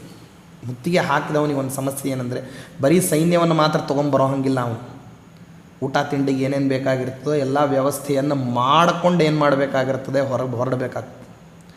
ಮುತ್ತಿಗೆ ಹಾಕಿದ ಮೇಲೆ ಅವ ಒಳಗಿರುವಂತಹ ರಾಜ ಇವನ ಬಗ್ಗೆ ಏನು ಯೋಚನೆ ಮಾಡ್ತಾನೆ ಅಂದರೆ, ಎಷ್ಟು ಆಹಾರ ಸಾಮಗ್ರಿ ತರಿಸಿದ್ದಾನೆ, ಸೈನ್ಯ ಎಷ್ಟು ದೊಡ್ಡದಿದೆ, ಎಷ್ಟು ದಿವಸದವರೆಗೆ ಇವರು ಯುದ್ಧ ಮಾಡಲಿಕ್ಕೆ ಬಂದಿದ್ದಾರೆ, ಏನೇನು ಸಿದ್ಧತೆ ಮಾಡ್ಕೊಂಡಿದ್ದಾರೆ, ಆಹಾರ ಸಾಮಗ್ರಿ ಕಡಿಮೆ ಇದೆ ಅಂದರೆ ಒಂದೆರಡು ಏಕಾದಶಿ ಬರಲಿ ಅಂತ ಕಾಯ್ತಾನೆ. 2 ಏಕಾದಶಿ ಬಂತು ಅಂದರೆ ಸರಿ ಹೋಗ್ತದೆ ಅಂತಾನೆ. ಯುದ್ಧವನ್ನೇ ಮಾಡಲಿಕ್ಕೆ ಬಂದಿದ್ದಾನೆ ಅಂದರೆ ಸಿದ್ಧತೆ ಕಡಿಮೆ ಇತ್ತು. ಸೈನ್ಯ ಬೇಕಾದಷ್ಟು ದೊಡ್ಡದಿತ್ತು, ಸಿದ್ಧತೆ ಕಡಿಮೆ ಇತ್ತು ಅಂತಂದರೆ ಆವಾಗ ಸ್ವಸ್ಥಾನದಲ್ಲಿ ಇರುವಂಥವನು ಒಳಗಿದ್ದಂತಹ ರಾಜ ಹೊರಗಿನಿಂದ ಮುತ್ತಿಗೆ ಹಾಕಿರ್ತಾವನಲ್ಲ, ಅವನು ಸ್ವಸ್ಥಾನದಲ್ಲಿಲ್ಲ, ಪರಸ್ಥಾನಕ್ಕೆ ಬಂದಿರ್ತಾನೆ. ಅವನಿಗೆ ಸಿದ್ಧತೆ ಒಳಗಿರೋನ್ಕಿಂತ ಹೆಚ್ಚು ಬೇಕಾಗ್ತದೆ. ಅವನಿಗೆ ಅದು ಸಮಸ್ಯೆ ಹೊರಗಿನವನು. ಇನ್ನು ಒಳಗೆ ಅವನು ಇರ್ತಾನಲ್ಲ, ಅವನಿಗೆ ಯಾವ ಸಮಸ್ಯೆ ಬರ್ತದೆ ಅಂದರೆ ಕೋಟೆ ಬಾಗಿಲುಗಳನ್ನು ಭದ್ರಪಡಿಸ್ಕೊಂಡು ಅವನು ಒಳಗೆ ಇರಬೇಕು. ಹೊರಗಿನಿಂದ ಇಂಪೋರ್ಟ್ ಎಕ್ಸ್ಪೋರ್ಟ್ ನಡೆಯೋದಿಲ್ಲ, ಅಂದರೆ ಆಮದು ಮತ್ತು ರಫ್ತು ನಡೆಯೋದಿಲ್ಲ. ನಡೀದೇ ಇದ್ದಿದ್ದರಿಂದ ಇದ್ದಂತಹ ಆಹಾರ ಸಾಮಗ್ರಿಯಲ್ಲೇನೆ ಅವನೇನು ಮಾಡಬೇಕಾಗ್ತದೆ ಅಂದರೆ ಹೋರಾಟಕ್ಕೆ ಇಳಿಬೇಕಾಗ್ತದೆ. ಸ್ವಸ್ಥಾನದಲ್ಲಿರ್ತಾನೆ ಅನ್ನೋದೇನು ತೊಂದರೆ ಏನಿಲ್ಲ. ಸ್ವಸ್ಥಾನದಲ್ಲಿದ್ದರಿಂದ ಅವನಿಗೆ ತನ್ನನ್ನು ತಾನು ರಕ್ಷಿಸ್ಕೊಳ್ಳೋದ್ರ ಬಗ್ಗೆ ಹೆಚ್ಚು ಅವಕಾಶಗಳಿರ್ತದೆ ನಿಜ. ಆದರೆ ಹೊರಗಿನಿಂದ ಯಾವುದೇ ಪದಾರ್ಥ ಒಳಗೆ ಬರೋ ಹಾಗಿರೋದಿಲ್ಲ. ಒಳಗೆ ಕೂತ್ಕೊಂಡಿರ್ಬೇಕು. ಸಮಯವನ್ನು ನಿರೀಕ್ಷೆ ಮಾಡಲಿಕ್ಕೆ ಭಾಳೊತ್ತಿನ ದಿವಸ ಭಾಳೊತ್ತು ಕಳೆದು ಬಿಟ್ಟ ಅಂತಂದರೆ ಯುದ್ಧ ಸಾಮಗ್ರಿ ಇದ್ದಂಗೆ ಆಹಾರ ಸಾಮಗ್ರಿ ಕೂಡಿಟ್ಟ ಹೊನ್ನು ಅದು ಎಲ್ಲಿವರೆಗೆ ಸಾಲ್ತದೆ. ಅದಕ್ಕೆ ಖರ್ಚು ಅಂತ ಅನ್ನೋದು ಆಗ್ತಾ ಹೋದಂಗೆ ಹೊರಗಿನಿಂದ ಬರ್ತಾ ಇದ್ದರೆ ಅದು ತುಂಬ್ತಾ ಹೋಗ್ತದೆ. ಇಲ್ಲಿಂದ ಪದಾರ್ಥಗಳು ಹೊರಗೆ, ಇಲ್ಲಿ ಬೆಳೆದಿರ್ತಕ್ಕಂಥ ಉತ್ಪನ್ನಗಳು ಹೊರಗೆ ಹೋಗಬೇಕು, ಇಲ್ಲಿಗೆ ಬೇಕಾದಂಥ ಉತ್ಪನ್ನಗಳು ಹೊರಗಿನಿಂದ ಒಳಗೆ ಬರಬೇಕು. ಎರಡೂ ನಡಿಬೇಕಲ್ಲ, ಇಂಪೋರ್ಟ್ ಆ್ಯಂಡ್ ಎಕ್ಸ್ಪೋರ್ಟ್, ಆಮದು ಮತ್ತು ರಫ್ತು ಎರಡೂ ನಡಿಬೇಕು. ನಿಂತು ಹೋಗ್ಬಿಡ್ತಂತಂದರೆ ಅದು ಸಮಸ್ಯೆ ಆಗ್ತದೆ. ಆದ್ದರಿಂದ ಒಳಗಿನವನಿಗೆ ಒಂದು ಸಮಸ್ಯೆ ಇರ್ತದೆ, ಹೊರಗಿನವನಿಗೂ ಇನ್ನೊಂದು ಸಮಸ್ಯೆ ಇರ್ತದೆ. ಆವಾಗ ಇಬ್ಬರು ಲೆಕ್ಕ ಹಾಕ್ತಾರೆ, ಇವನ ಹತ್ರ ಹೆಚ್ಚು ಸೌಲಭ್ಯಗಳಿದ್ದಾವೆ, ಅವನ ಹತ್ರ ಹೆಚ್ಚು ಸೌಲಭ್ಯ ಇದ್ದಾವೆ. ಯಾರಿಗೆ ಯಾವ ರೀತಿ ಸೌಲಭ್ಯ ಇರುವಂಥ ಸಂದರ್ಭದಲ್ಲಿ ಯಾರ ಸೈನ್ಯ ಸಶಕ್ತವಾಗಿರ್ತದೆ, ಯಾರ ಸೈನ್ಯ ಸಬಲವಾಗಿರ್ತದೆ, ಯಾರ ಸೈನ್ಯ ಹೆಚ್ಚೊತ್ತು ಯುದ್ಧ ಮಾಡ್ತದೆ ಅಂತ ಹೇಳಿ ಏನು ಮಾಡ್ತಾರೆ ಅಂದರೆ ಯುದ್ಧವನ್ನು ಮುಂದೆ ನಡೆಸಬೇಕು ಅಂತ ನನ್ನೋಂಥವ್ರು ಯೋಚನೆ ಮಾಡ್ತಾರೆ. ವೇಗವಾಗಿ ಮುನ್ನುಗ್ಗೋಣ, ನಿಧಾನವಾಗಿ ಹೊಡೆಯೋಣ, ಕಾದಿಟ್ಟು ಹೊಡೆದ್ರೆ ಅನುಕೂಲನೋ, ತಕ್ಷಣ ಹೊಡೆದ್ರೆ ಆಗತ್ತೋ ಅಂತ ಹೇಳಿ ಯೋಚನೆ ಮಾಡ್ತಾರೆ. ಆ ರೀತಿಯಲ್ಲಿ ವಿರಾಟ್ ರಾಜನ ಗೋವುಗಳ ಮಂದೆಯನ್ನು ಹಿಡಿಯೋದರಲ್ಲಿ ಒಂದು ಆಂತರ್ಯ ಏನಿದೆ ಅಂತಂದರೆ, ಆ ಗೋ ಸಂಪತ್ತನ್ನು ಒಂದು ಸರ್ತೆ ರಾಜ ಕಳ್ಕೊಂಡ ಅಂದರೆ ಪುನಃ ಸಂಪಾದನೆ ಮಾಡಲಿಕ್ಕೆ ಆಗೋದಿಲ್ಲ, ಅನಿವಾರ್ಯತೆ ತುಂಬ ಸೃಷ್ಟಿಯಾಗ್ಬಿಡುತ್ತೆ. ಮುತ್ತಿಗೆ ಹಾಕಿದಾಗ ಏನಾಗ್ತದೆ, ಸ್ವಲ್ಪ ಕಾದು ನಿಂತು ಉತ್ತರ ಕೊಡ್ಬೋದು. ಗೋ ಸಂಪತ್ತನ್ನು ಅಪಹರಣ ಮಾಡಿದಾಗ ಕಾದು ನಿಂತು ಉತ್ತರ ಕೊಡಲಿಕ್ಕಾಗೋದಿಲ್ಲ. ದುರ್ಯೋಧನನ ಲೆಕ್ಕಾಚಾರದ ಪೈಕಿ ಇದು ಒಂದು ಅಂಗ. ಏನಂತಂದರೆ, ನಾವು ಹೋಗಿ ಮುತ್ತಿಗೆ ಹಾಕಿದ ತಕ್ಷಣ ಯುದ್ಧ ಅಂತನ್ನೋದು ವಿರಾಟ್ ರಾಜನಿಗೆ ಅನಿವಾರ್ಯ ಆಗಿಬಿಡ್ಬೇಕು. ತಕ್ಷಣದಲ್ಲಿ ಅವನು ಯುದ್ಧ ಮಾಡಲಿಕ್ಕೆ ಬಂದುಬಿಡ್ಬೇಕು. ಅವನಿಗೆ ಹೆಚ್ಚು ಯೋಚನೆ ಮಾಡಲಿಕ್ಕೆ ಅವಕಾಶ ಸಿಕ್ಕಿರಬಾರ್ದು. ಅವನು ನಗರಕ್ಕೆ ಮುತ್ತಿಗೆ ಹಾಕಿದ್ರಿ ಅಂದರೆ ಏನು ಮಾಡ್ತಾನೆ ಅಂತಂದ್ರೆ, ಆಗಲಿ ಬಿಡು ಬಂದಿದಂತಾನೆ ಶತ್ರು, ಕಾದಿರಲಿ ನೋಡೋಣಂತ. ನಮ್ಮ ಮನೆಯಲ್ಲೆಲ್ಲ ಅನ್ನ ಉಳಿಬೇಕಾದ್ರೆ ಸಮೃದ್ಧವಾಗಿದೆ. ಯಾಕೆಂದರೆ ಮೊದಲೇ ಸಮೃದ್ಧಿ ಇದೆ ಆಹಾರದ್ದು ಅಂತ ಹೇಳಿ ಹಿಂದೆಲ್ಲ ಹೇಳ್ಕೊಂಡು ಬಂದುಬಿಟ್ಟಿದ್ದೀವಿ. GDP ಲೆವೆಲ್ ಏನಿದೆ ಅಂತಂದರೆ ತುಂಬ ಉತ್ತಮ ಮಟ್ಟದಲ್ಲಿದೆ. ಆಹಾರ ಧಾನ್ಯಗಳ ಉತ್ಪಾದನೆಯ ದೃಷ್ಟಿಯಲ್ಲಿ ವಿರಾಟ ದೇಶ ತುಂಬ ಸುಭಿಕ್ಷವಾಗಿತ್ತು ಅಂತನ್ನೋದನ್ನು ಧರ್ಮರಾಜನ ಲಕ್ಷಣಗಳನ್ನು ಹೇಳಬೇಕಾದ್ರೆ ಏನು ಮಾಡಿದ್ದಾರೆ ಅಂತಂದರೆ, ಭೀಷ್ಮಾಚಾರ್ಯರು ಹೇಳಿದ್ದಾರೆ. ಅಂದಮೇಲೆ ಆಹಾರ ಧಾನ್ಯ ಸಮೃದ್ಧವಾಗಿದೆ ಅಂದರೆ ಮುತ್ತಿಗೆ ಹಾಕಿದಾನ, ಹಾಕ್ಕೊಳ್ಳಿ ಬಿಡು, ಹೊರಗೆ ಬಂದು ನಿಂತಿದ್ದಾನೆ, ಎಷ್ಟೊತ್ತು ನಿಲ್ತಾನೆ, ಕಾಲು ನೋವು ಬಂದರೆ ಏನು ಮಾಡ್ತಾನೆ, ಕೂಡ್ತಾನೆ ಅಥವಾ ಹೋಗ್ತಾನೆ. ಎರಡರಲ್ಲಿ ಯಾವುದಾದ್ರೂ ಆಗ್ಬೋದು. ಹೋದರೆ ತುಂಬ ಅನುಕೂಲ, ಕೂತಿದ್ನೋ ಹೊಡ್ಸ್ಕೊಂಡು ಹೋಗ್ತಾನೆ.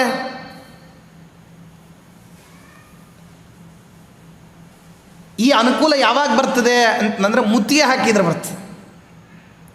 ಮುತ್ತಿಗೆ ಹಾಕಲಾರ್ದೇ ಒಂದು ವೇಳೆ ಗೋಧನವನ್ನು ಅಪಹಾರ ಮಾಡಿಬಿಟ್ರೆ ಸಂಪತ್ತನ್ನು ಕಳ್ಕೊಳ್ತೀನಿ ಅಂತನ್ನೋ ತರಾತುರಿಗೆ ಏನು ಮಾಡ್ತಾನೆ ಅಂದರೆ, ಅದನ್ನು ಉಳಿಸ್ಕೊಳ್ಳಿಕ್ಕೋಸ್ಕರವಾಗಿ ನಗರದಿಂದ ಹೊರಗೆ ಬರ್ತಾನೆ. ಇದೂ ಕೂಡ ಲೆಕ್ಕಾಚಾರದ ಇನ್ನೊಂದು ಭಾಗ. ಅಂದರೆ ಹೊರಗೆ ಬರಬೇಕು, ಅವನು ಅವಸರದಿಂದ ಬರಬೇಕು. ಅವಸರದಿಂದ ಬರಬೇಕು ಅಂದರೆ ಏನು ಮಾಡಬೇಕು, ಅಷ್ಟು ಅನಿವಾರ್ಯತೆ ಸೃಷ್ಟಿಯಾಗಬೇಕು. ಆ ಅನಿವಾರ್ಯತೆ ಸೃಷ್ಟಿ ಮಾಡೋ ಹಂಗೆ ಏನು ಮಾಡ್ದ, ಸುಶರ್ಮನನ್ನು ಕಳಿಸಿದ. ಒಂದು ಕಡೆಯಿಂದ ಅವನಿಗೆ ಅನಿವಾರ್ಯತೆ ಬರಬೇಕು. ವಿರಾಟ್ ರಾಜ ಅದಕ್ಕೆ ತಕ್ಕಂಗೆ ಇವರು ಏನು ಯೋಚನೆ ಮಾಡಿದ್ರು ಅದಕ್ಕೆ ತಕ್ಕಂಗೆ ಅವನು ಯುದ್ಧಕ್ಕೆ ಹೊರಡಲಿಕ್ಕೆ ಸಿದ್ಧನ ಆಗ್ಬಿಟ್ಟ. ಎದುರಿಗಿದ್ನಲ್ಲ ಧರ್ಮರಾಜ, ಅವನು ಯೋಚನೆ ಮಾಡ್ದ, ಯುದ್ಧನೇ ಮಾಡಬೇಕಾಗಿತ್ತಂದ್ರೆ ಸುಶರ್ಮ ಗೋವುಗಳನ್ನು ಯಾಕೆ ಬಂದು ಅಪಹಾರ ಮಾಡ್ದ. ಗೋವುಗಳನ್ನೇ ಬಂದು ಅಪಹಾರ ಮಾಡ್ತಿದ್ದಾನೆ ಅಂದರೆ ಅವನಲ್ಲಿ ಗೋ ಸಂಖ್ಯೆ ಕಡಿಮೆ ಇದೆಯಾ? ತ್ರಿಗರ್ತ ದೇಶದಲ್ಲಿ ಬೇಕಾದಷ್ಟು ಅದು ಸಂಪದ್ಭರಿತವಾದಂತಹ ದೇಶನೇ. ಅವನ ಹತ್ರ ಏನು ಕೊರತೆ ಆಗಿದೆ ಅಂತ ಅವ ಯುದ್ಧಕ್ಕೆ ಬಂದಿಲ್ಲ. ಯುದ್ಧಕ್ಕೆ ಬಂದಿದ್ದಾನೆ ಅಂತಂದರೆ ಅವನಿಗಿದನ್ನು ತುಂಬಿಕೊಳ್ಳೋ ಅಗತ್ಯ ಇಲ್ಲ. ಮತ್ತು ಹಾಗಾದರೆ ಏನಿದೆ, ವಿರಾಟ್ ರಾಜನ ಜೊತೆಗೆ ಯುದ್ಧ ಮಾಡಬೇಕು. ಯುದ್ಧನೇ ಹಾಗೆ ಸಂಪತ್ತಿನ ಅವಶ್ಯಕತೆ ಇಲ್ಲ, ನಗರಕ್ಕೆ ಮುತ್ತಿಗೆ ಹಾಕ್ತಿಲ್ಲ, ಗೋಧನವನ್ನು ಅಪಹಾರ ಮಾಡ್ತಿದ್ದಾನೆ ಅಂದಮೇಲೇನು, ತಕ್ಷಣದಲ್ಲಿ ಇವ ಯುದ್ಧ ಮಾಡಲಿಕ್ಕೆ ಬರಬೇಕು. ಇದು ಯಾರ್ದು ಬುದ್ಧಿವಂತಿಕೆ? ಸುಶರ್ಮಂದಲ್ಲ. ಮತ್ತಿನ್ಯಾರ್ದು? ಸುಶರ್ಮನ ಹಿಂದೆ ಬೇರೆ ಒಬ್ಬರು ಕೂತ್ಕೊಂಡು ಏನು ಮಾಡ್ತಿದ್ದಾರೆ, ಈ ರೀತಿ ಯೋಚನೆ ಮಾಡ್ತಾ ಇದ್ದಾರೆ. ಪ್ರಜ್ಞಾಪೂರ್ವಕವಾಗಿ ಸುಶರ್ಮನನ್ನು ಈ ರೀತಿ, ನಿನ್ನೆನೇ ಹೇಳಿದ್ನಲ್ಲ, ಹುಲಿ ಕುರಿ ಆಟದಲ್ಲಿ ಒಂದಷ್ಟು ಏನು ಮಾಡಿಬಿಡೋದು, ಕೊಟ್ಬಿಡೋದು. ಆ ರೀತಿಯಲ್ಲಿ ಸುಶರ್ಮನನ್ನು ಪ್ರೇರಣೆ ಮಾಡಿ ಯುದ್ಧಕ್ಕೋಸ್ಕರವಾಗಿ ಕಳಿಸ್ಕೊಟ್ಟಿದ್ದಾರೆ. ಅದಕ್ಕಾಗಿ ಯೋಚನೆ ಮಾಡಿದ ವಿರಾಟ್ ರಾಜ ತಕ್ಷಣ ಯುದ್ಧಕ್ಕೆ ಹೊರಡೋದು ಅಂತಂದ. ಕಾರಣ ವಿರಾಟ್ ರಾಜ ಹೇಳ್ತಾನೆ, ಹಿಂದಕ್ಕೆ ಒಂದು ಸರ್ತೆ ಬಂದಾಗ ನನ್ನ ಹತ್ರ ಹೊಡೆತ ತಿಂದು ಹೋಗಿದ್ದ ಸುಶರ್ಮ, ಪುನಃ ಏನು ಮಾಡ್ತಿದ್ದಾನೆ ಅಂದರೆ ದುಸ್ಸಾಹಸಕ್ಕೆ ಕೈ ಹಾಕಿದ್ದಾನೆ ಅವನು. ಈ ಸಾರಿ ಏನು ಮಾಡ್ತೀನಿ ಅಂದರೆ ಸುಶರ್ಮನನ್ನು ಚೆನ್ನಾಗಿ ನಿಗ್ರಹ ಮಾಡ್ತೀನಿ ಅಂತ ಹೇಳ್ದ. ಅದಕ್ಕಾಗಿ ಸಿದ್ಧನಾದ. ಯಾವಾಗ ಇವನು ಈ ರೀತಿ ಹೇಳಿದ್ನೋ, ಇವನು ಹೇಳೋದನ್ನು ಕೇಳಿ ಒಳಗೆ ನಕ್ಕ ಧರ್ಮರಾಜ. ಹೊರಗೆ ಕಾಣುವಂತಹ ಸತ್ಯವನ್ನು ಮಾತ್ರ ಏನು ಮಾಡ್ತಿದ್ದಾನೆ ಅಂತಂದರೆ ಯೋಚನೆ ಮಾಡ್ತಾ ಇದ್ದಾನೆ, ಒಳಗೆ ವಾಸ್ತವದಲ್ಲಿ ಈ ಉದ್ದೇಶ ಇಲ್ಲ ಅಂತ ಹೇಳಿ ಗೊತ್ತಾಯ್ತಲ್ಲ. ಆಗ ಏನು ಮಾಡ್ದ, ಬಿಟ್ಬಿಟ್ಟ ಇವನನ್ನು. ವಿರಾಟ್ ರಾಜನಿಗೆ ಅವನ ಪಾಡಿಗೆ ಅವನಿಗೆ ಯುದ್ಧದ ಸಾಮಗ್ರಿಯನ್ನು ಸಿದ್ಧ ಮಾಡ್ಕೊಳ್ಳಿಕ್ಕೆ ಬಿಟ್ಟ. ತನ್ನದಾದಂತಹ ಯೋಜನೆಯನ್ನು ತಾನು ಸಿದ್ಧ ಮಾಡಿಕೊಂಡ ಧರ್ಮರಾಜ. ಇಲ್ಲಿ ಯಾರ್ಯಾರನ್ನು ಹೊರಡಿಸ್ಬೇಕು, ಯಾರನ್ನು ಹೊರಡಿಸ್ಲಿಕ್ಕೆ ಏನು ಕಾರಣ ಹೇಳಬೇಕು ಅಂತ ಅನ್ನೋದರ ಬಗ್ಗೆ ಮಾತ್ರ ಮಾತಾಡಿದ. ಅರ್ಜುನನನ್ನೊಬ್ಬವನನ್ನು ಇಲ್ಲೇ ಬಿಟ್ಟ ಉದ್ದೇಶಪೂರ್ವಕವಾಗಿ. ಯಾಕೆಂದರೆ ಇದು ಯೋಜನೆಯ ಒಂದು ಭಾಗ ಮಾತ್ರ ದುರ್ಯೋಧನಂದು. ಇನ್ನೊಂದು ಭಾಗ ಏನಿದೆ ಅದು ಈಗ ಅನಾವರಣ ಆಗೋದಿಲ್ಲ. ನಾವು ಆ ಕಡೆ ಯುದ್ಧಕ್ಕೆ ಹೋದ ಮೇಲೆ ಆ ಇನ್ನೊಂದು ಭಾಗ ಅನಾವೃತ ಆಗುತ್ತೆ ಅಂತ ಹೇಳಿ ನೋಡಿ. ಇಲ್ಲಿ ಧರ್ಮರಾಜ ಸ್ವಯಂ ಪ್ರಬಲ ಅಂತನ್ನೋದು ಎಷ್ಟು ಚೆನ್ನಾಗಿ ಗೊತ್ತಾಗ್ತದೆ. ಗುಪ್ತಚರರನ್ನು ಇಟ್ಟು ಗುಪ್ತಚರರ ದ್ವಾರ ಬಂದಿರತಕ್ಕಂತಹ ಸುದ್ದಿಯ ಆಧಾರದ ಮೇಲೆ ಪ್ರತಿಪಕ್ಷಿಗಳನ್ನು ಹೆಂಗೆ ಹಣಿಬೇಕು ಅಂತ ಯೋಚನೆ ಮಾಡ್ತಿದ್ದಾನೆ ದುರ್ಯೋಧನ. ಯಾವುದೇ ವಿಧವಾದಂತಹ ಗುಪ್ತಚರರಿಲ್ಲ, ತಮ್ಮದೇ ಆದಂತಹ ಸೈನ್ಯ ಇಲ್ಲ, ತಮ್ಮದಾಗಿರತಕ್ಕಂಥ ಯಾವುದೇ ವಿಧವಾದಂತಹ ಶಸ್ತ್ರಾಸ್ತ್ರಗಳನ್ನು ಬಳಸಲಿಕ್ಕೆ ಅವಕಾಶ ಇಲ್ಲ. ಯಾಕೆ ಶಸ್ತ್ರಾಸ್ತ್ರ ಕೂಡ ಅಲ್ಲಿಟ್ಟು ಬಂದುಬಿಟ್ಟಿದ್ದಾರೆ, ಶಸ್ತ್ರಾಸ್ತ್ರಗಳನ್ನು ಅಲ್ಲಿಟ್ಟು ಬಂದಿದ್ದಾರೆ. ರಾಜ ಅಂತಂದರೆ ಕೋಶ ಸಂಪತ್ತಿರಬೇಕಿಲ್ಲ, ಗುಪ್ತಚರ ಸಂಪತ್ತಿರಬೇಕು ಇಲ್ಲ, ತನ್ನದೇ ಆಗಿರತಕ್ಕಂತಹ ಸಾಮರ್ಥ್ಯವನ್ನು ಪ್ರಕಟಪಡಿಸಲಿಕ್ಕೆ ಕಾಲದ ಅನುಕೂಲತೆ ಅದೂ ಇಲ್ಲ, ದೇಶದ ಅನುಕೂಲತೆ ಬೇಕು ಅದೂ ಇಲ್ಲ, ಹೋಗಲಿ ಅಧಿಕಾರದ್ದು ಅದೂ ಇಲ್ಲ. ಯಾವುದೂ ಇಲ್ಲದೆ ಇರುವಂತಹ ಸಂದರ್ಭದಲ್ಲಿ ದುರ್ಯೋಧನನ ಕ್ರಿಯಾಕ್ಕೆ ಪ್ರತೀಕಾರವನ್ನು ಮಾಡಲಿಕ್ಕೆ ಯೋಚನೆ ಮಾಡ್ತಿದ್ದಾನೆ ಧರ್ಮರಾಜ. ಪ್ರತೀಕಾರವನ್ನು ಯಶಸ್ವಿಯಾಗಿ ಮಾಡ್ತಾನೆ. ಆದರೆ ದುರ್ಯೋಧನ ಸರ್ವ ಸಂಪತ್ತನ್ನು ಇಟ್ಟುಕೊಂಡು ಸೋಲ್ತಾನೆ ಅಂತಂದರೆ ಇದೊಂದು ದುರಂತ ಅಲ್ವಾ? ಹೋಗಲಿ ಬುದ್ಧಿವಂತಿಕೆನೇ ಇರಲಿಲ್ಲ ಸೋತ್ಬಿಟ್ಟ ಅಂತಂದರೆ ಏನೋ ಅನ್ಬೋದು. ಬುದ್ಧಿವಂತಿಕೆ ಯಾವ್ಯಾವ ಹಂತದಲ್ಲಿದೆ ಅಂತನ್ನೋದನ್ನು ನಾನು ತುಂಬ ವಿಶದೀಕೃತವಾಗಿ ಹೇಳ್ತಾ ಇದ್ದೀನಿ, ಎಲ್ಲೆಲ್ಲಿ ಯಾವ್ಯಾವ ಬುದ್ಧಿವಂತಿಕೆ ತೋರಿಸ್ತಿದ್ದಾನೆ ಅಂಥೇಳಿ. ಇಷ್ಟೆಲ್ಲ ಬುದ್ಧಿವಂತಿಕೆಯನ್ನು ತೋರಿಸುವಂತಹ ಪ್ರತಿ ಆಯಾಮದಲ್ಲಿ ದುರ್ಯೋಧನ ಯಶಸ್ವಿಯಾಗಿದ್ದಾನೆ. ತಾನು ಮಾಡಿರ್ತಕ್ಕಂಥದ್ದು ಪ್ರತಿಯೊಂದು ಯೋಜನಾಬದ್ಧವಾದಂತಹ ನೀತಿ ಅಂತನ್ನೋದನ್ನು ಜಗತ್ತಿಗೆಲ್ಲ ತೋರಿಸಿದ್ದಾನೆ. ಫಲಿತಾಂಶ ಏನೇ ಇರಲಿ ಪ್ರಯತ್ನ ಅಂತೂ ತುಂಬ ಚೆನ್ನಾಗಿ ಮಾಡಿದ್ದಾನೆ. ಆ ಪ್ರಯತ್ನಕ್ಕೆ ಸಂಪೂರ್ಣವಾದಂತಹ ಅಂಕಗಳಿವೆ. ಫಲ ವಿರುದ್ಧವಾಗಿ ಬಂದಿದೆ. ಫಲ ಯಾಕೆ ವಿರುದ್ಧವಾಗಿ ಬಂತು ಅಂತ ಅನ್ನೋದನ್ನು ನಂತರದಲ್ಲಿ ಯೋಚನೆ ಮಾಡೋಣ. ಏಕೆಂದರೆ ಇವನಂದುಕೊಂಡಷ್ಟು ಯಾವ ರೀತಿ ಇಲ್ಲ ಅಂದರೆ ದುರ್ಬಲನಿಲ್ಲ, ಪ್ರತಿಪಕ್ಷಿಯಾದವು. ಆದ್ದರಿಂದ ಧರ್ಮರಾಜ ವಿರಾಟ್ ರಾಜನಿಗೆ ಯುದ್ಧದ ಸಿದ್ಧತೆಯನ್ನು ಮಾಡಿಕೊಳ್ಳಿಕ್ಕೆ ಅವಕಾಶ ಕೊಟ್ಬಿಟ್ಟ. ಯಾವಾಗಲೂ ವಿರಾಟ್ ರಾಜನ ಎದುರಿಗೆ ಇರುವಂಥವನು ಧರ್ಮರಾಜ. ಯಾಕೆಂದರೆ ಅವನ ಜೊತೆಗೆ ರತ್ನ ಪರೀಕ್ಷಕನಾಗಿ ಪಗಡೆಯನ್ನು ಆಡ್ತಾ, ಮನೋರಂಜಕವಾದಂತಹ ವಿಷಯಗಳನ್ನು ಹೇಳ್ತಾ, ರಾಜ್ಯ ಕಾರ್ಯಗಳಲ್ಲಿ ಸಹಾಯವನ್ನು ಮಾಡ್ತಾ, ನೀತಿಭರಿತವಾದಂತಹ ಮಾತುಗಳನ್ನು ಹೇಳೋದ್ರ ಮೂಲಕವಾಗಿ, ಮನೋರಂಜನಾತ್ಮಕವಾದಂತಹ ಕಥಾ ಪ್ರಸ್ತಾಪದ ಮೂಲಕ ನಾನಾ ರೀತಿಯಿಂದ ವಿರಾಟ್ ರಾಜನ ಜೊತೆಗೇ ಇರ್ತಿದ್ದ ಧರ್ಮರಾಜ. ಯಾವಾಗ ಯುದ್ಧವನ್ನು ಸಂಪೂರ್ಣ ಪ್ರಮಾಣದಲ್ಲಿ ಮಾಡಬೇಕು ಅಂದರೆ ತನ್ನ ಸಮಗ್ರ ಸೇನಾವಾಹಿನಿಯನ್ನು ಹೊರಡಿಸಿದ ಧರ್ಮರಾಜ ಮರು ಮಾತಾಡಲಿಲ್ಲ. ಅವನೇನೇನು ಸಿದ್ಧತೆ ಮಾಡ್ಕೊತಾನೋ ಅವನಿಗೆಲ್ಲ ಸಿದ್ಧತೆಗೆ ಸಂಪೂರ್ಣವಾದ ಅವಕಾಶವನ್ನು ಕೊಟ್ಟ.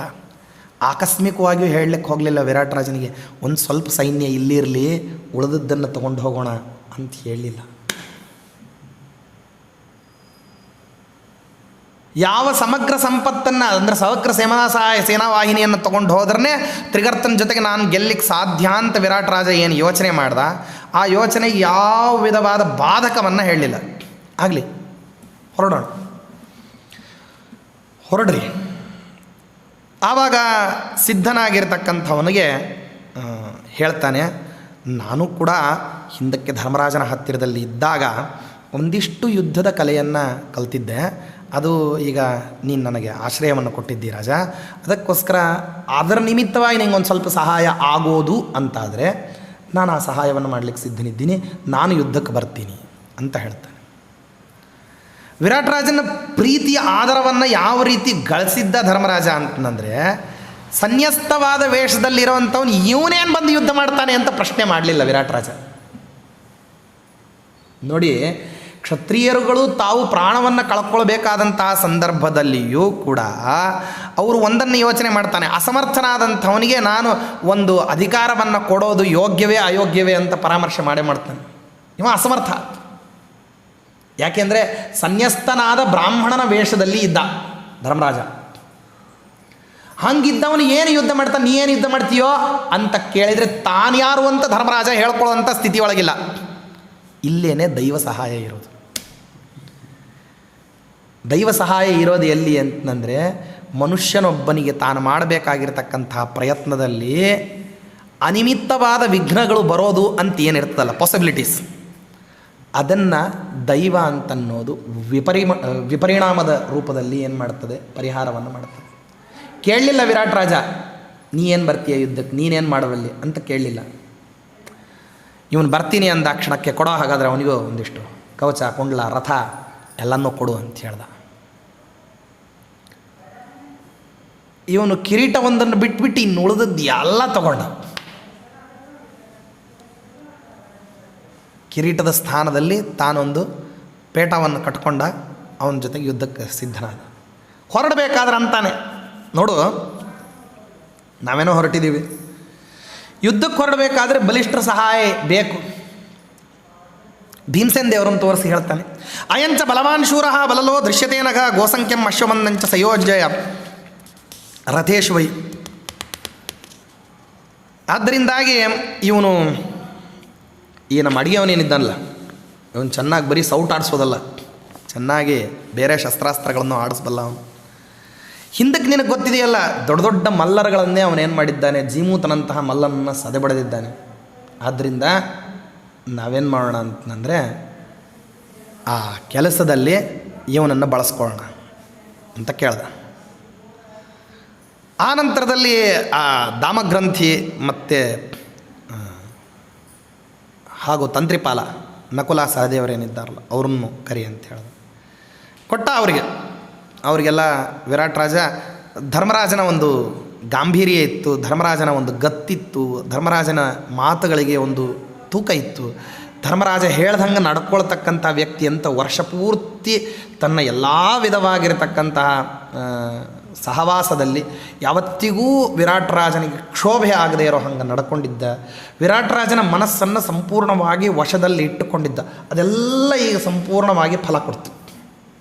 ಈಗ ಅದೆಷ್ಟು ಫಲ ಕೊಡ್ತು ಅಂತಂದರೆ, ಇವ ಹೇಳಿದ್ದನ್ನೆಲ್ಲ ಅವ ಮರುಮಾತಿಲ್ದೇನೆ ಒಪ್ಕೊಂಡ, ಎಲ್ಲ ಒಪ್ಕೊಂಡ.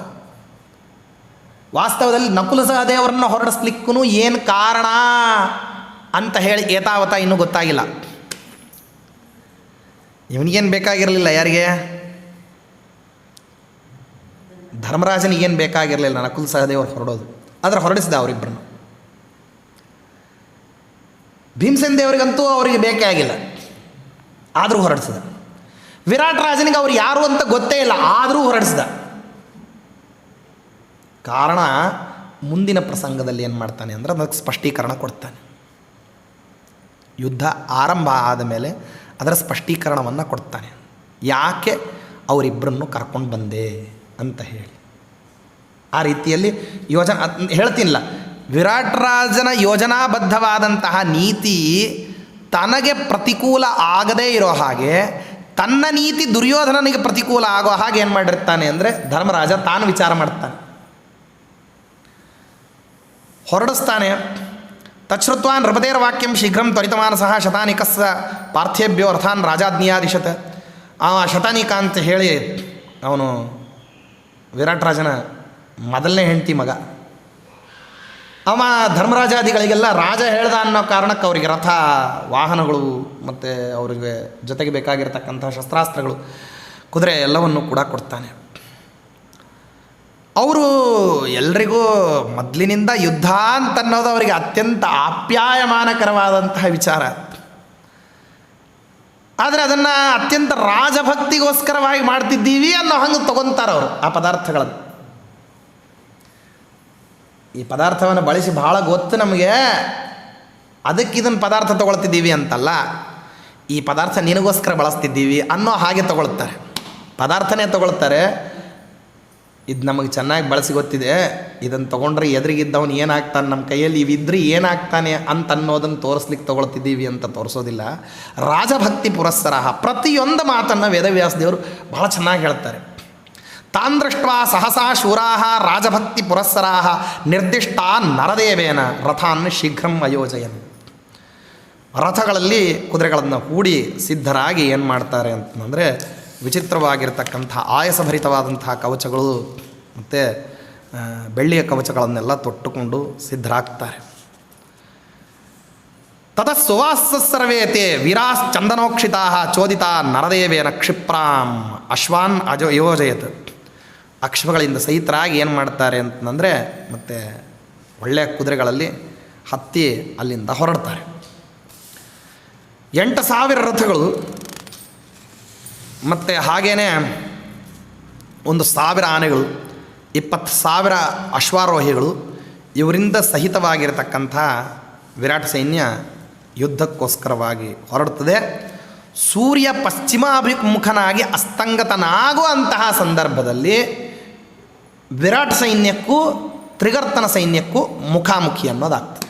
ಅಂದರೆ ಅಲ್ಲಿಂದ ಮುಂದಕ್ಕಿರೋದು ಒಂದೇ ಒಂದು ಯಾಮದ ಕಾಲಾವಧಿ, ಒಂದು ಯಾಮ ಈ ಯುದ್ಧ ನಡಿಬೇಕಷ್ಟೆ. ತುಂಬ ಅವಸರವನ್ನು ದುರ್ಯೋಧನ ಮಾಡಿದ್ದಾನೆ, ತುಂಬ ಅವಸರವನ್ನು ದುರ್ಯೋಧನ ಮಾಡಿದ್ದಾನೆ. ಅವಸರದಿಂದ ಹೋಗಿ ಇವ ಯುದ್ಧಕ್ಕೆ ಅವಕಾಶ ಇಲ್ಲದೆ ಇರೋ ಹಂಗೆ ವಿರಾಟ್ ರಾಜ ಬರಬೇಕು ಅಂತನ್ನೋ ಸನ್ನಿವೇಶವನ್ನು ಯೋಚನೆ ಮಾಡಿದ್ದಾನೆ. ಯಾರು? ದುರ್ಯೋಧನ. ಆದರೆ ದುರ್ಯೋಧನನಕ್ಕಿಂತಲೂ ಅವಸರದ ಯೋಚನೆ. ಎಷ್ಟು ದಿವಸಗಟ್ಟಲೆ ಅವಸರವನ್ನು ಅವ ಮಾಡ್ದ. ಗಂಟೆಗಳಲ್ಲಿ ಅವಸರವನ್ನು ಏನು ಮಾಡ್ತಿದ್ದಾನೆ? ಧರ್ಮರಾಜ ಮಾಡ್ತಿದ್ದ. ಯಾಕೆಂದ್ರೆ ಅವನಿಗೆ ಬೇಕಾಗಿರೋದು ಕೇವಲ 3 ಗಂಟೆ. ಅವನಿಗೆ ಅವತ್ತಿನ ಯಾಮ ಕಳೆದು ಬಿಟ್ಟರೆ ಅಲ್ಲಿಂದ ಮುಂದೆ ಏನಾಗ್ತದಲ್ಲ, ಆ ಮುಂದಾಗತಕ್ಕಂಥದ್ದೆಲ್ಲವೂ ಕೂಡ ಇವರ ಪಕ್ಷದಲ್ಲಿ ಆಗುವಂತಹ ನಡೆ. ಯುದ್ಧದ ಸಂಪೂರ್ಣವಾಗಿರತಕ್ಕಂತಹ ಮುಂದಿನ ವ್ಯವಸ್ಥೆ ಏನಿದೆ, ಆ ವ್ಯವಸ್ಥೆ ಏನೇ ಆಗಲಿ ಇವ್ರ ಬಲದ ಮುಂದೆ ತ್ರಿಗರ್ತ ನಿಲ್ಲೋದಿಲ್ಲ ಅಂತನ್ನೋದು ಯುದ್ಧಕ್ಕೆ ಹೊರಡೋಕ್ಕಿಂತ ಮುಂಚೆ ಬಲಾಬಲಗಳ ಯೋಚನೆಯನ್ನು ಮಾಡಿದ್ನಲ್ಲ ದುರ್ಯೋಧನ. ಬಲಾಬಲಗಳ ಯೋಚನೆ ಮಾಡಲೇಬೇಕಾಗಿಲ್ಲ ಧರ್ಮರಾಜ. ಯಾಕೆ ಅಂದರೆ ಎಂಥ ಬಲಿಷ್ಠರು ತಾವು ಅಂತಂದರೆ ತ್ರಿಗರ್ತನನ್ನು ಕ್ಷಣಾರ್ಧದಲ್ಲಿ ಒಂದೇಟು ಹೊಡೆದ್ರೆ ಅವ ಗತಪ್ರಾಣನೇ ಆಗಿಬಿಡ್ತಾನೆ. ಈ ಯುದ್ಧಕ್ಕೆ ಹೊರಡ್ತಿರೋದು ತ್ರಿಗರ್ತನ ಜೊತೆಗೆ ಯುದ್ಧ ಮಾಡಲಿಕ್ಕೆ ಅಂತಲ್ಲ. ನೋಡಿ, ವಿರಾಟ್ ರಾಜ ಎದಕ್ಕೆ ಹೊರಟಿದ್ದಾನೆ ಅಂತಂದರೆ ಗೋಧನವನ್ನು ಅಪಹಾರ ಮಾಡಿರ್ತಕ್ಕಂಥ ತ್ರಿಗರ್ತನನ್ನು ಶಿಕ್ಷಿಸಿ ಗೋಧನವನ್ನು ತೊಗೊಂಬರಬೇಕು ಅಂತ ಹೊರಟಿದ್ದಾನೆ. ಧರ್ಮರಾಜ ತ್ರಿಗರ್ತನ ಜೊತೆಗೆ ಯುದ್ಧ ಮಾಡಲಿಕ್ಕೆ ಅಂತನ್ನೋದು ಅವನ ಉದ್ದೇಶದಲ್ಲೇ ಇಲ್ಲ. ಮತ್ತು ಯಾಕೆ ಹೊರಟಿದ್ದಾನೆ ಅಂದರೆ ತ್ರಿಗರ್ತನ ಜೊತೆಗೆ ಯುದ್ಧವನ್ನು ಮಾಡಬೇಕಾದ್ರೆ ವಿರಾಟ್ ರಾಜನಿಗೆ ಹಾನಿ ಆಗದೇ ಇರಲಿ.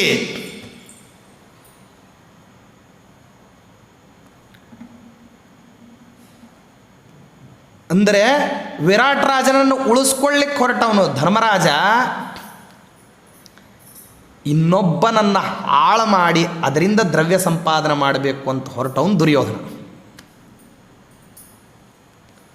ಯುದ್ಧದಲ್ಲಿ ಯಾರ್ಯಾರಿಗೆ ಏನೇನು ಉದ್ದೇಶ ಇದೆ ಅಂದರೆ ಈ ರೀತಿಯಾದಂಥ ವಿಭಿನ್ನವಾದ ಉದ್ದೇಶಗಳಿದೆ. ಅದಕ್ಕಾಗಿ ವಿರಾಟ್ ರಾಜನನ್ನು ಉಳಿಸ್ಕೋಬೇಕು ಅಂದರೆ ನೀನು ನಗರದಲ್ಲಿ ಇದ್ಬಿಡು, ನಾವು ಹೋಗಿ ಯುದ್ಧ ಮಾಡ್ತೀವಿ ಅಂತ ಹೇಳಲಿಕ್ಕೆ ಬರೋದಿಲ್ಲ. ಆ ಕಾಲವೂ ಅಲ್ಲ. ಮತ್ತು ಅಷ್ಟು ವಿಶ್ವಾಸವನ್ನಿಟ್ಟು ಇವ್ರ ಜೊತೆಗೆ ಸೈನ್ಯ ಬಲವನ್ನು ವಿರಾಟ್ ರಾಜ ಕೊಟ್ಟು ಕಳಿಸೋವನು ಅಲ್ಲ. ವಿರಾಟ್ ರಾಜನಿಗೂ ತನ್ನದೇ ಆಗಿರತಕ್ಕಂಥ ರಾಜತ್ವದ ಗಾಂಭೀರ್ಯ ಅಂತನ್ನೋದು ಇದ್ದೇ ಇದೆ. ಆ ಗಾಂಭೀರ್ಯಕ್ಕೆ ಅನುಸಾರವಾಗಿ ಅವನು ನಡ್ಕೊಳ್ತಾನೆ ಅಂತಂದರೆ ಅವನನ್ನು ಏನು ಮಾಡಲಿಕ್ಕೆ ಬರೋದಿಲ್ಲ, ಅವನನ್ನು ಕಡಿಮೆ ಅವನು ಅಂತ ಜಗತ್ತಿನಲ್ಲಿ ತೋರಿಸ್ಲಿಕ್ಕೆ ಬರೋದಿಲ್ಲ. ಅವನೊಬ್ಬ ಸಮರ್ಥ ಅಂತಲೇ ಜಗತ್ತಿನಲ್ಲಿ ಬಿಂಬಿಸಿ ಅವನ ಸಾಮರ್ಥ್ಯ ಏನು ಅಂತನ್ನೋದು ತಮಗೆ ಗೊತ್ತಿದ್ದಾಗಲೂ ಅವನಿಗೆ ಪರಾಭವ ಬಂದರೆ ಆ ಪರಾಭವದ ಝಳ ಅವನಿಗೆ ತಾಕದೇ ಇರೋ ಹಾಗೆ ಅವನನ್ನು ಉಳಿಸ್ಕೋಬೇಕು.